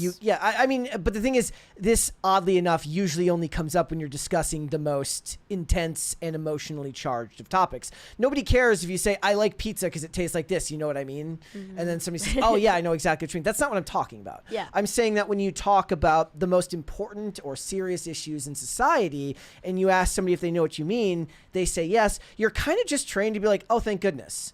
without really knowing whether they do or not, because the world you were raised in, your home life, your experiences, your choices all color your understanding of the world at large, and you're never going to really know whether somebody actually gets what you're trying to trying to explain. But that's something that I've kind of always struggled with anyways, is no matter how much I explain something, I'm never able to explain something adequately enough. It makes my job difficult. You could arguably say it makes me bad at my job, but it's something that I think about, and it's particularly relevant in cases like this. Got a 20 from Jose Quintana. Brett, countdown to nuptials. Ghost Empress, I send along prayers and wishes for a full recovery. The earth is off its axis when you're not 100%. Should I toss salt into the air? Happy weekend. Long live BCC. Countdown to nuptials. Olivia has the countdown to them on her phone. Oh, like wow. It's like an app, like something on her iPhone cool. allows it to show up. It's like on the lock screen. How long until the day we get married? That's cool. Yep. We are very excited. Well, thank you for your prayers. I don't think we'll need any salt thrown in the air, but. Bringing it back to Russell Brand, I also said this back in 2023, I believe. It's by his own admission that he was a sex addict and engaged in extremely high-risk behavior while under the influence of plenty of mind-altering substances with other people who were also on drugs, who were also probably sex addicts too. Like, just when it gets to that point, and that's the type of high-risk behavior you're engaging in, one of the risks you're taking is not just pregnancy, and it's not just STDs, it's also false accusations. So when someone is having casual sex and has an unplanned pregnancy, yeah, okay, sympathy from a human-to-human level, but also, yes, that is what happens when you engage in this activity. When you are having casual sex with a bunch of women that you have no idea who they are, and they are with you because you have clout and they have heard of you and they don't know you. Yeah, one of the consequences of that is like, okay, probably number one, like getting crabs. Number two, getting false rape allegations 25 years later. That is a consequence of high risk behavior. Oh, well. Depends on who you ask, right? Like, you're gonna get different opinions. Good luck in court, bro. That's what I'm trying to say. Like, here's the thing, though. Not saying it's right. I'm not saying it's right, but that's reality. So people need to start growing up and realizing that. Legally speaking, how do they prove something like this happened? I don't think you can. No, they can't. I don't think they can. So it's a matter of what I would imagine is going to happen with cases like this is that you go to court. There's no way to legally prove to up to court standards to get him criminally, to get him criminally charged, but criminally prosecuted. I mean, who knows? And then the UK is like very corrupt. And then they will settle back to lawsuits, which have a lower evidentiary threshold, and he'll end up having to pay out large sums of money. And even if it's true, it will come across to most people as some type of grift as a way of getting money. That's not me passing judgment on whether that's whether that's true or not, or even the efficacy of the process. The point is to say that that's how it will be perceived. OJ won, but lost the civil suit. Yeah. It's kind of insane when you think about it. By the way, this just came after Russell Brand was talking about his previous marriage to Katy Perry.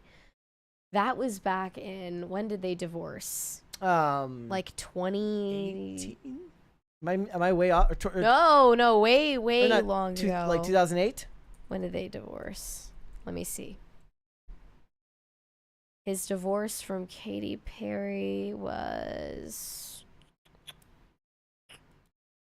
2010? No, 2011. Sorry. Okay. They got married in 2010, divorced in 2011.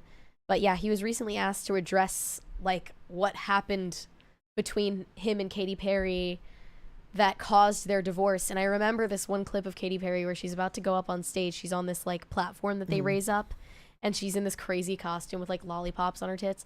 And she looks at her phone and and it's like his divorce text. He's like, I'm divorcing you. And she puts her phone down, and then she's just like, gotta go to work. Like, that is crazy. That is actually impressive. But I wanted to show that clip. Here we go. Kate. What I can tell you is when I was married to Katy Perry, she's like a, not entirely normal because she's an extraordinary, massive star, but she's not weird or off key and wasn't involved in anything nefarious as far as I could tell. And the reasons that our marriage didn't work are the normal human reasons. Marriages don't work, and I have nothing but respect for her, even though I obviously disagree with her political views, but I probably disagree with some of my wife's political views, my beloved wife Laura Brand's political views. So, you know, you always disagree with people, don't you? So I think in general, Hollywood and the culture is used to spellbind you and distract you. I've been very, very clear about that. And I do also now believe that there are planned and organised dark intelligence. There is a planned and organised dark intelligence at work, using the culture for distraction and control. I mean, I do buy more that, you know, he's like, look, you leave a mess all over the bathroom counter is more relevant than saying, like, she's got some type of weird necromancy dungeon in the basement. This is what I'm saying. He has this niche audience now that he's on Rumble. And he's not like a mainstream star anymore. And they're saying stuff to him about Katy Perry, like, I bet you guys got divorced because she was doing satanic rituals and spirit cooking in your kitchen, wasn't she?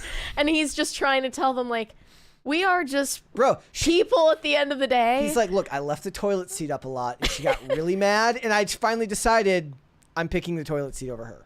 And they're like, no, we don't believe you. And he's like, okay, fine, she was spirit cooking in the bathtub. He's like, will that get me more money? That'll get me more money.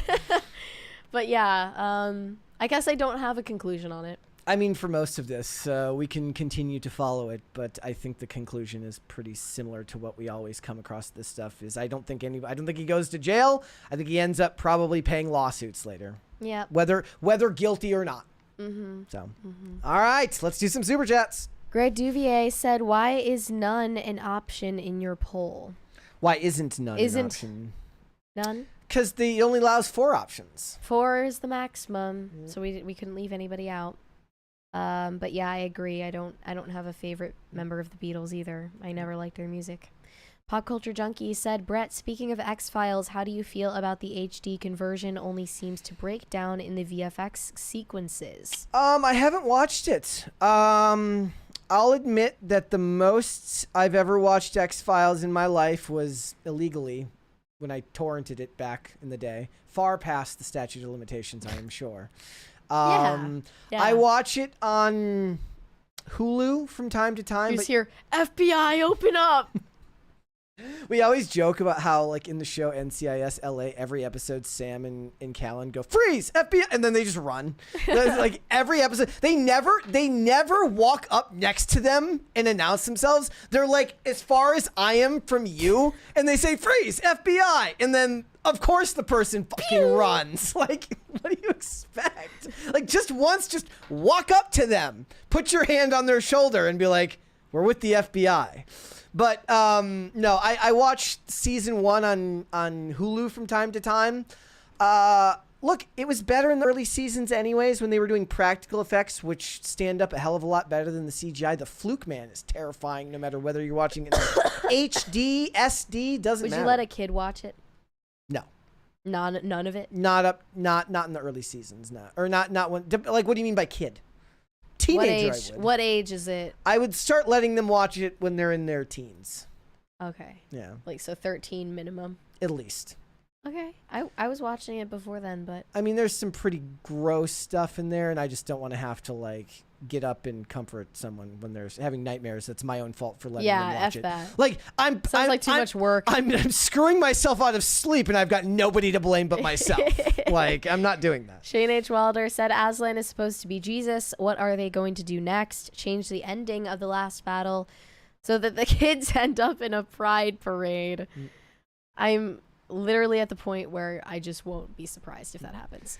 Do one more. Yurishima Otaru said Russo brothers also did Endgame, so ... I mean, I don't know what the conclusion is there, but they were better when they were just making the Captain America movies. So let's hold off on the rest. Let's come back. So they're doing it with Freddie Mercury, Bob Dylan, Elvis, Elton John, Amy Winehouse, Whitney Houston. It's just slop du jour for Hollywood now, biopics. And they are doing one. Not one, actually. I'm sorry. 4 for the Beatles. Yep. I didn't even know this was going to be a binge-worthy cinematic experience. But in fact, they're making 4 separate movies for each member of the Beatles. As if anyone fucking cares. I know I don't.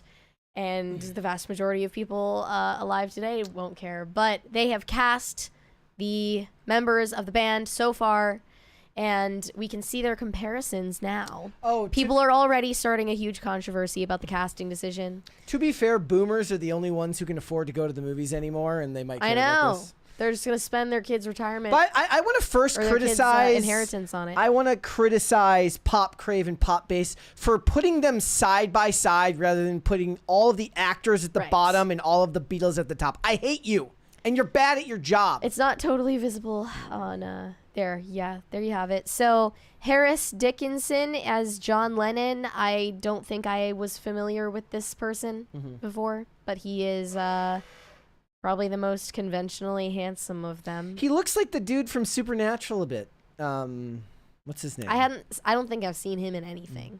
Paul Mescal as Paul McCartney. Yep. I don't really see it. But actually, no, I take that back. I think Paul Mescal is the most attractive of the actors they chose. But then Barry Keoghan as Ringo Starr and Joseph Quinn. I love how they just hate Barry Keoghan, so they get the worst picture of him they can possibly find of him. No, they got I mean, how do you get someone next to Ringo Starr and make them look less attractive? Because he looks like he's like sticking out his stomach and doing this like the guy at the basketball game, the famous meme. Yeah. And then Joseph Quinn, who is known for Stranger Things as George Harrison. And I don't know if anyone really cares. Like, knowing that the majority of like millennials and Gen Z don't care. Here's another set of photos that try to like, how is this gonna do well? Who is gonna see this? It'll do well. The Beatles were popular. I mean, 4 individual biopics about each one?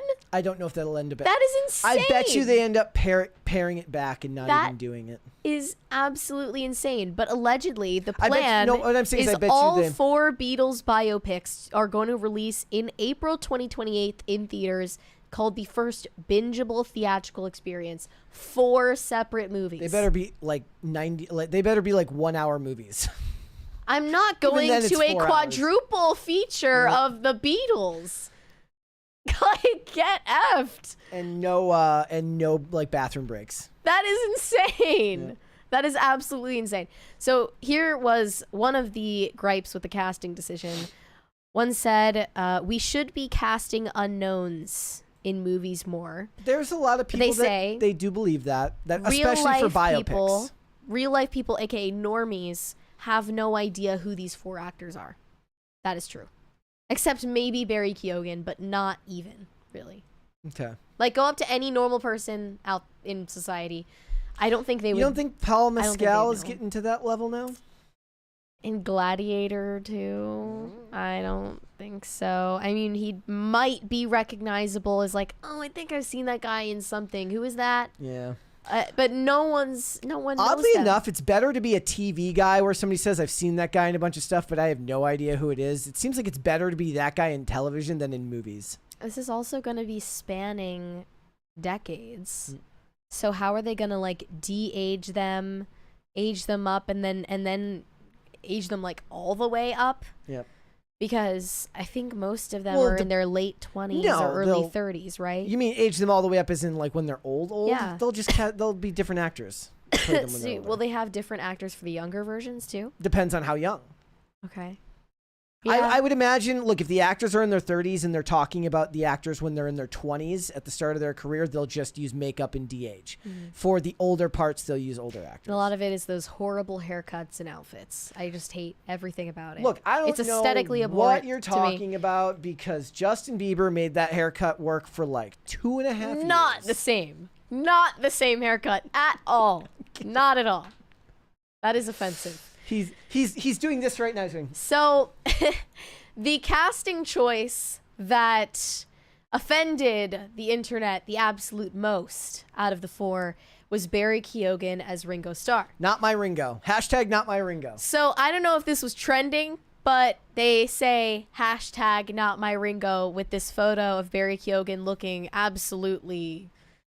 I mean, he just looks terrible.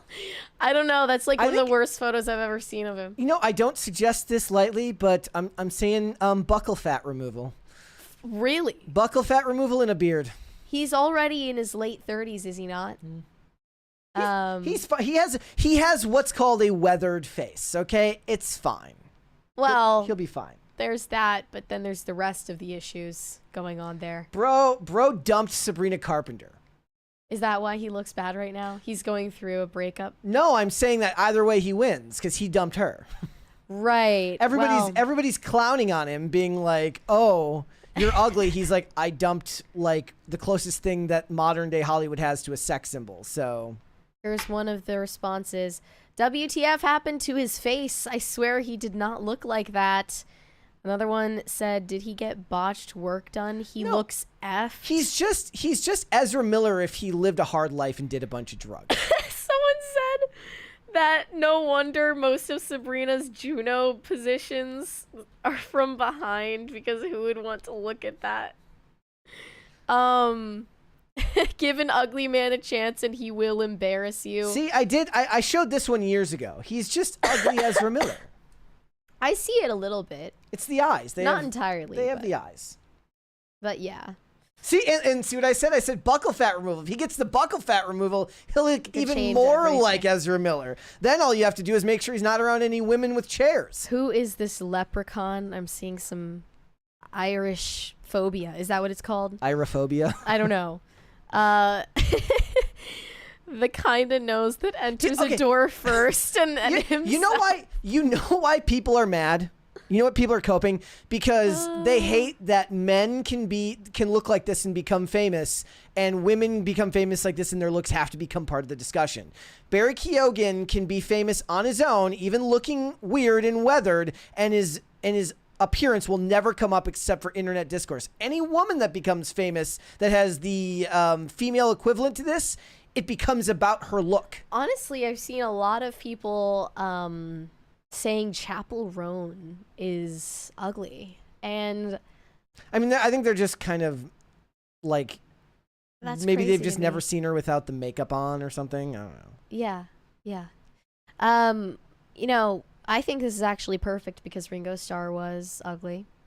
And Barry Keoghan, therefore, is a perfect match for the role. It'll be perfectly fine. It's going to be great. They're going to do great work. I'm going to not watch it one bit. The cyberbullying, the actual cyberbullying against Barry Keoghan for his appearance is so extreme from the very same people who will self-righteously call that out when it's a woman in question, when it's a minority in question. You're supposed to performatively say that Cynthia Erivo is stunning, and you're supposed to say Dylan Mulvaney is gorgeous, and yet because Barry Keoghan is a straight white male, look at the absolute disrespect from TMZ using like the best picture they can find of Sabrina Carpenter and the worst picture they can find of Barry Keoghan. I don't think they had to try that hard. Yeah. Not gonna lie, like she just kind of always looks good and he just kind of always looks bad.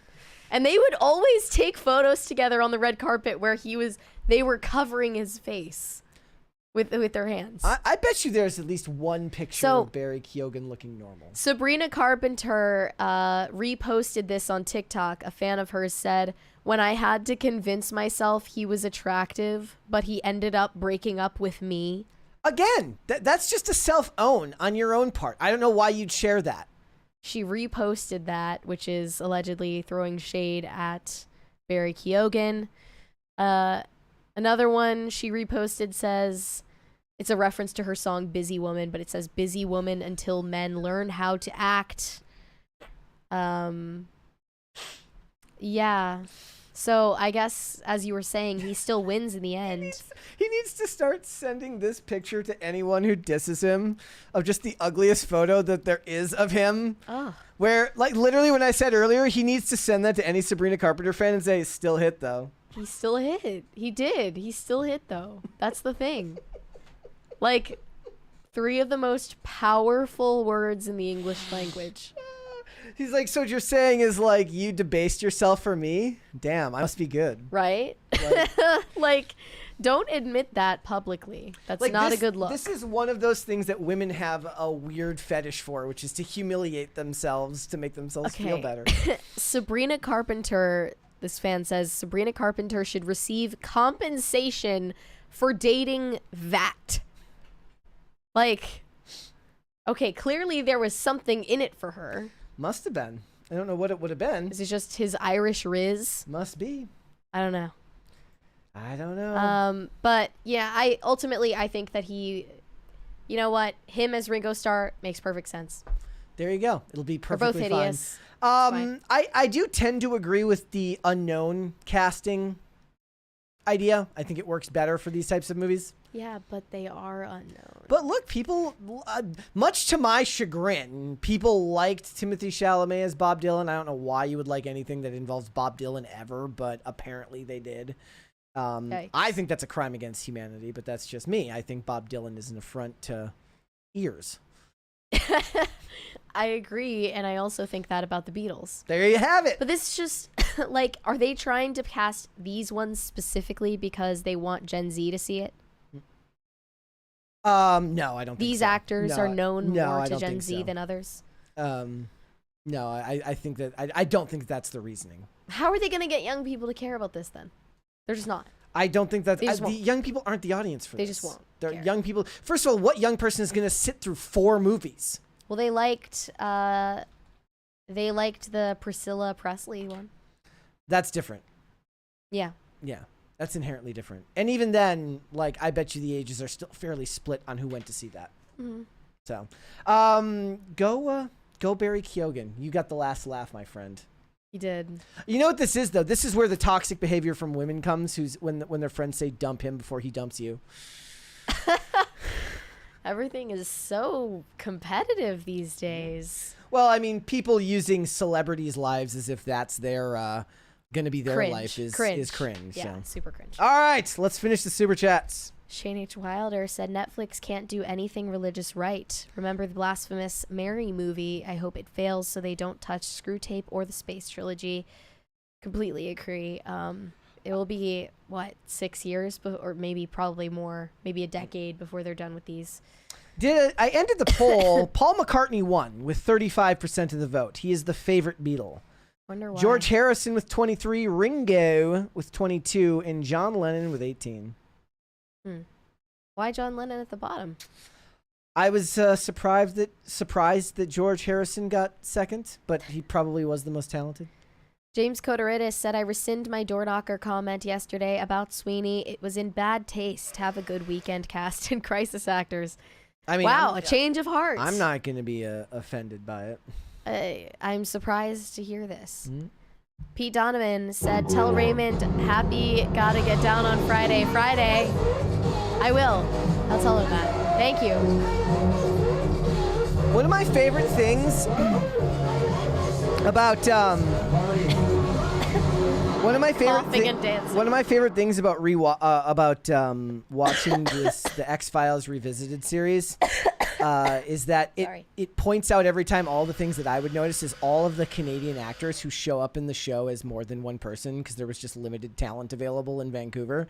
So it's like you'll see an actor in season 1 and be like, huh, there's that same person in season 2 in like a different role. Terry O'Quinn, who was in Lost, he played like 3 or 4 different people in the X-Files and then another person in the X-Files movie.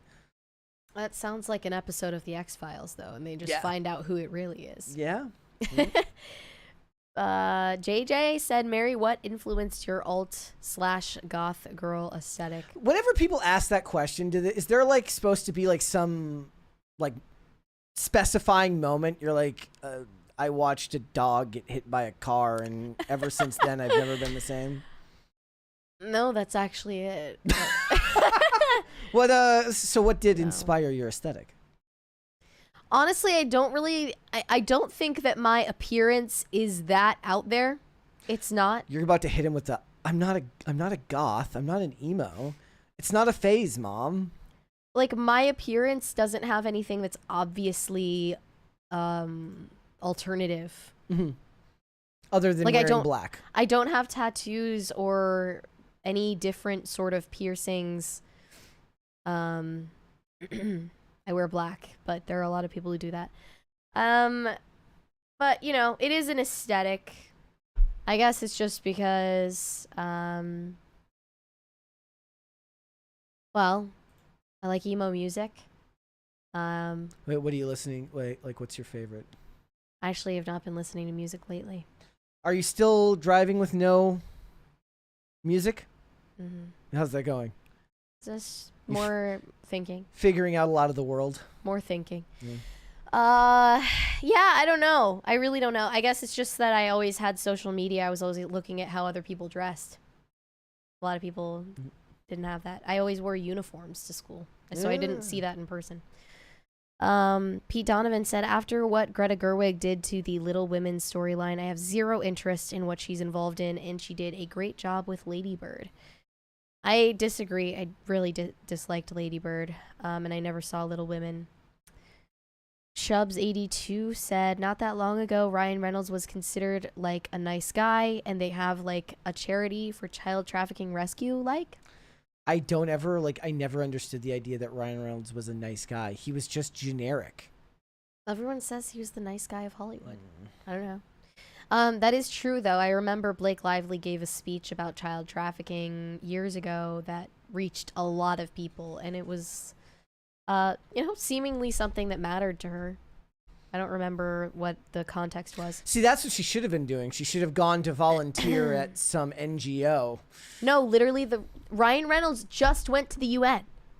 Did you see that? No. He went to the UN. Like, what is he doing there? I don't know. Who let him in? Really, like, you don't even go here. Weary Traveler said, I used Yik Yak my junior year of high school. This was in 2013. I'm surprised it's still used. I mean, this story was from years ago, though, right? No. When did this happen? It was from last month. The whole story started a month ago? Mm-hmm. Oh, I thought you were saying this was like literally not long ago at all. But Yik Yak apparently still exists. I think it's just because there's no other app that has the same purpose. Pop Culture Junkie says, thanks for entertaining me as I lose tons of money in the market. As gangsters say, it's only dirty paper. Have a serene recovery this weekend, Mary. Thank you. I will try. Sorry about your stock portfolio. Brian Bledsoe. To be fair, like I did my taxes yesterday, and having to declare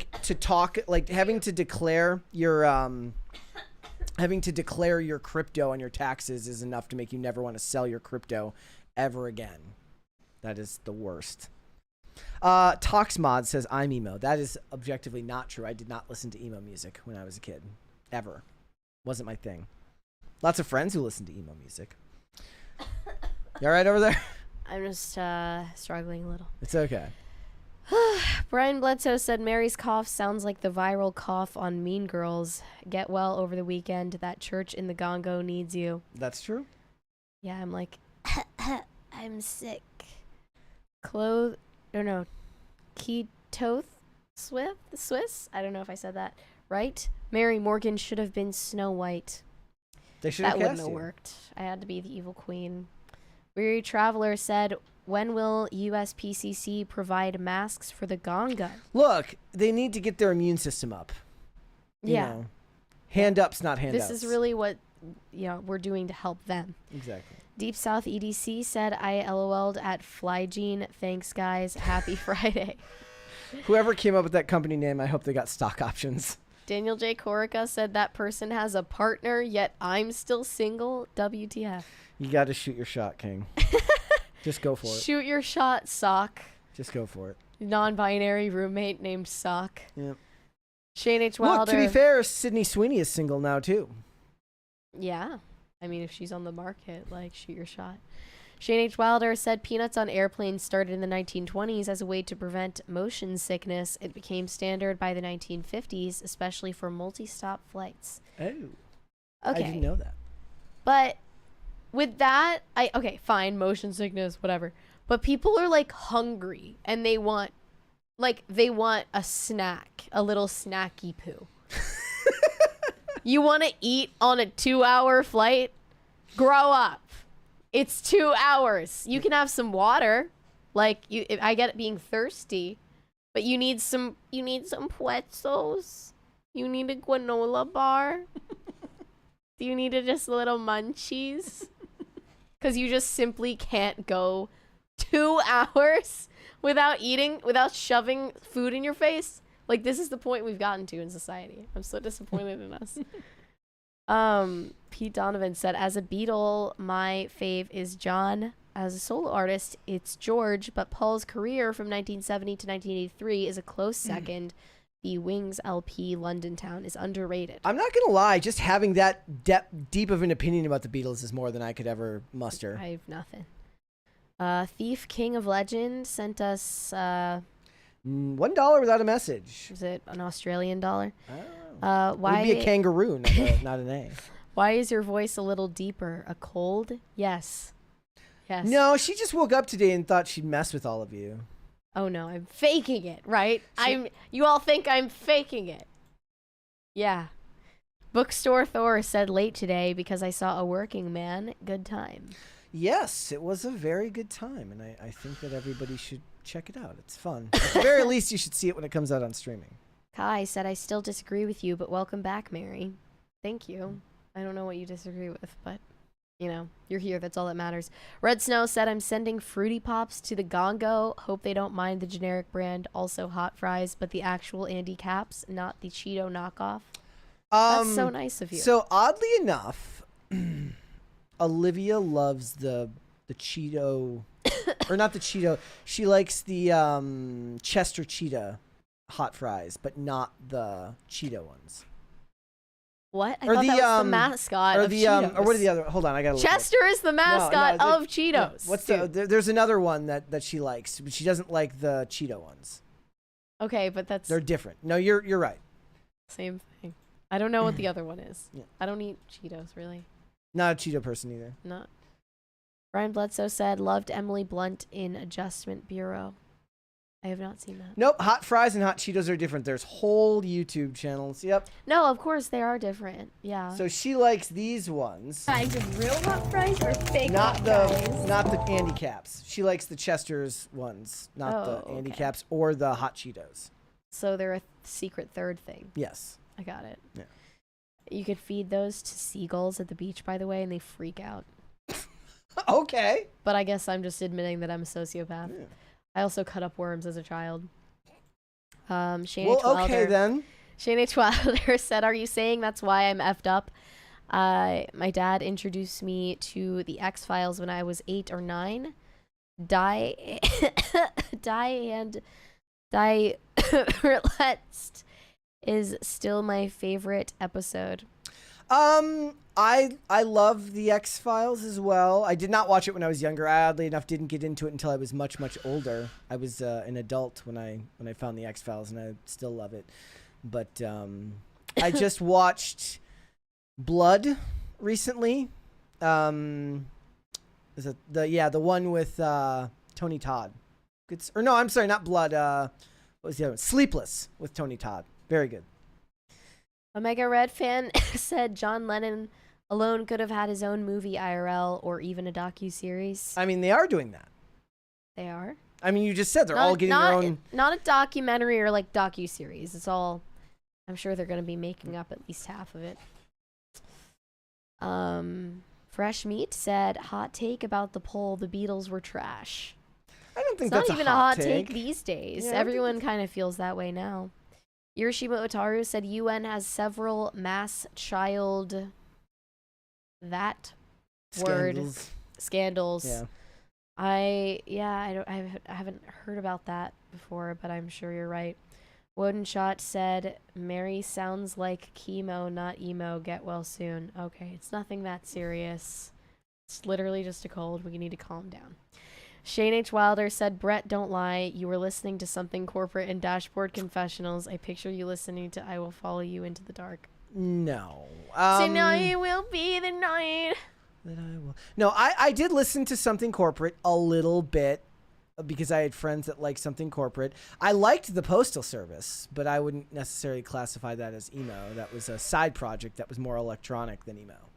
But that's just me. Did you not say you liked Mariana's Trench? Yes. That's like pop. That's not really emo. That's pop emo, if but anything. It's somewhat pop rock. close. Yeah. And do you remember Hot Shell Ray? Yes. That was such a time. I did not in listen the culture. To that. No. Even the white kids. He said even the white kids. I mean there was already a lot of self-hatred What for was that? like, I never took kindly to that line. There was a lot of self-hatred from like the upper middle class. There was a lot of what it was is they weren't sad about women. They had white guilt and they felt guilty about living in the suburbs. That's what it really was. Yeah.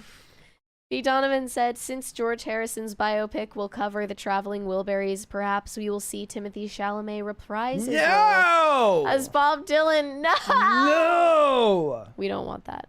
Value and You said, Maui, I need guanola. Well, I'm just too bad. I'm picturing you on a plane just shaming everyone. This for is eating. a 2-hour plane ride. This Yeah. show is a 2-hour plane ride. You can make it through without shoving food in your face. I literally can't. I drink an energy drink every day. Sorry, guys. I believe you're capable of it. I do. Alejandro Reyes said, we need a Gongolese mascot. What would it be? I mean, I thought it was Mr. Fluffykins, but it could be Mr. Fluffykins. That's just I me. like that idea, Mr. Fluffykins. Weary Traveler said, feeding seagulls hot Cheetos and cutting up worms. Yeah, that's based. Well, I all thought right so. Well, It's pretty based. Shane H. Wilder, or sorry, High Voltage 75. Typhoid Mary gonna get Brett sick now. No PCC on Monday. Okay. Even if it was true, I would never admit it. That's the thing. You came in here with strep throat, and you didn't get tested for strep. I didn't sit by you.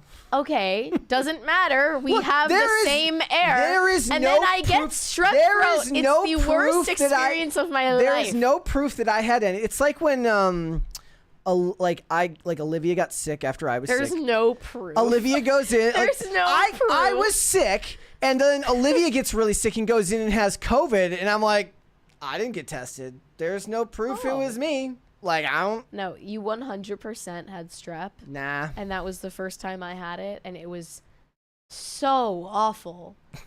It was so... I guess the only worst time I've been sick in the time of the show is the first time after I was out of town, I came home. Yeah. I remember I was just like, I couldn't breathe. Yeah. It was crazy. Yeah, I'm not gonna get sick, guys. Don't worry. And even if I did, I wouldn't admit it to you. I honestly think you're in better health than me because I keep getting sick and you don't. No, this thing that time when I get I don't remember I feel there are days where I feel a little bit under the weather, but I'm very cognizant of the trope of the male complaining when he has a cold. So even when I don't feel well, I'm never going to admit it. Alejandro Reyes said Brett is so relatable, you can't blame him. It's not my fault. Whatever. Fine. Guys, we're getting getting very close to a third crisis party. We should do that. So Mary's not feeling well and you're going to send us off into the weekend with only 2 crisis parties. How can you do that to her? Yeah, like, am I appreciated at all? No, does anybody not love her? Shane H. Wilder said, go home, Mary, get better, don't die. We can't handle Brett on our own. Look, I want to go home, but you won't give us 3 crisis parties. Yep. The Thief King of Legend said, yes, love from Australia, get better. Thank you. It's 5 a.m. for you? What are you doing when you're awake at this hour? Red Snow said, I can't make it through this plane ride without a snack. Been up since 5 a.m. and didn't eat until the show started. Also, praise be to Space King. I'm just kidding. Like, if you eat while watching the stream, I totally get it because I do that with streams I watch. I'm also not going to lie. Like, when I fly, I pay for the internet. Do you pay for a snack box? That's the craziest thing I see on a flight. is someone who makes an in-flight purchase on a snack box that has like cubes of cheese in it. Is that a thing? It's like a snack. You've seen these, right? And it has like one compartment in it that has like popcorn. Wait, so it's like a travel charcuterie board? Yeah, and it's bullshit. Okay. And they pay an obscene amount of money for that when like you would literally have to wait 1 hour to go to an actual restaurant. But can you really not like just sit there with your mouth closed? It's going to be expensive no matter what, because buying anything at an airport is expensive. If it's expensive no matter what, then you might as well get an actual meal and not some bullshit like that. It makes me mad just seeing it. I also don't like, I always feel like, I guess it doesn't matter now because I don't drink soda anymore, but I never was able to drink the soda while there because like I don't want to use the bathroom, so I make sure to like not drink water too much before I get on a plane or like drink any liquids so that I don't have to go to the bathroom. Because I always get the window seat and I don't want to have to frickin' I always bother people. I'm like, get up. Move. Up. I don't care at all. 220s here. Alejandro Reyes said, the more symptoms Mary has, the more I'll super chat. Should I start puking? Yeah. Weary Traveler said, do you want me to read these? I'm fine. Brett actually was emo, just not mall emo. He was the emo that wore sweater vests and had swoopy hair and listened to Sunny Day Real Estate. Well, I don't know what the fuck that last part is. I think I owned a sweater vest at one point. Did you have swoopy hair? I had swoopy hair. Oh, no, you were actually that guy. I played hockey. You had swoopy hair because you played hockey. You had long hair. Did you go like that? Yeah, of course. Like the full Bieber? Like, yeah. Yeah. Oh, yeah. Love that for you. Pop culture that junkie. person gives way to somebody who has a man bun by accident. Hell no. I'm glad that didn't, that's not you now. Pop culture junkie said, favorite X-Files, War of Copperphages. Copperphages? Yeah. Bobby Phillips as the scientist is great. There's I saw somebody mention the episode Home earlier. There's just so many good ones, but I'm going to be honest, like I loved the bad episodes more than a lot of the good episodes. Like I go back and I listen to these commentaries and they're glowing about these like episodes that are really, really well loved by everybody. And I'm like, I like the mediocre episodes at the beginning when they were figuring out what the hell they were doing. DCNC says, gives up Taco Bell, gets sick. I'm just adding 1 and 1 to get 2. Must be withdrawals. Shane H. Wilder said, only thing worse than strep throat is Meryl Streep throat, and that's what we call a callback. That was good. See yourself out, Shane. Hiroshima Otaru said, you can never prove Brett was sick. Hashtag never It's sick. literally an inside joke between me and Olivia where I'm like, there is no evidence. You have no proof. I don't know how you got sick, but it wasn't from me. Great. DCNC said, Mary gets sick. Brett doesn't. Time to upgrade from Taco Bell to Sheets for the immunity. We've actually been eating Sheets more. Like I've gone more to Sheets lately than I have in ages. But I haven't gotten any tacos. I've been getting the meatball sub. You know, they tell you when you're getting like a coffee at Sheets that you can put an immunity supplement in it or something. I'm like, I don't know if I trust like an employee there to put the immunity supplement in there. I don't know what that is. It's like vitamin C, I guess. I don't know. Why would I want that in my coffee anyway? Thank you. There you go. We made it. I am partial to like I'm not even kidding you that like I don't want to be the cliche when I don't feel well. And they're like, it's like the woman going through a woman pregnant, a woman on her period. It's like a man is like, yeah, but have you ever had a cold? Like, I don't want to be that guy. So even when I'm not feeling well, I will never admit it. All right, good for you. There have been days where Mary's come in and my head's just on the table. Yeah. She's like, are you fine? I'm like, I'm fine. I walk in to see a number of things. What? Most of the time, it's just me sitting here. You just, no, you always like have some kind of really like, it's just like you're like a still life where you're like, oh, it's because that's or you're dying laughing at something, or you're like, I will like say you're like screaming. The face expression you just said I make, that's because I suck at. I have no attention span. That's me trying to concentrate. Or you're like watching Instagram reels. Yes, that's. Or Yeah, it's just, it depends on the day what vibe I walk into.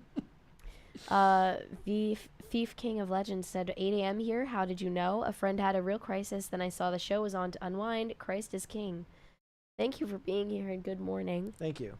High Voltage 75 said, Mary, what's your opinion about Jeep Wranglers with rubber ducks on the dash? Brett had a melty when I brought it up the other day.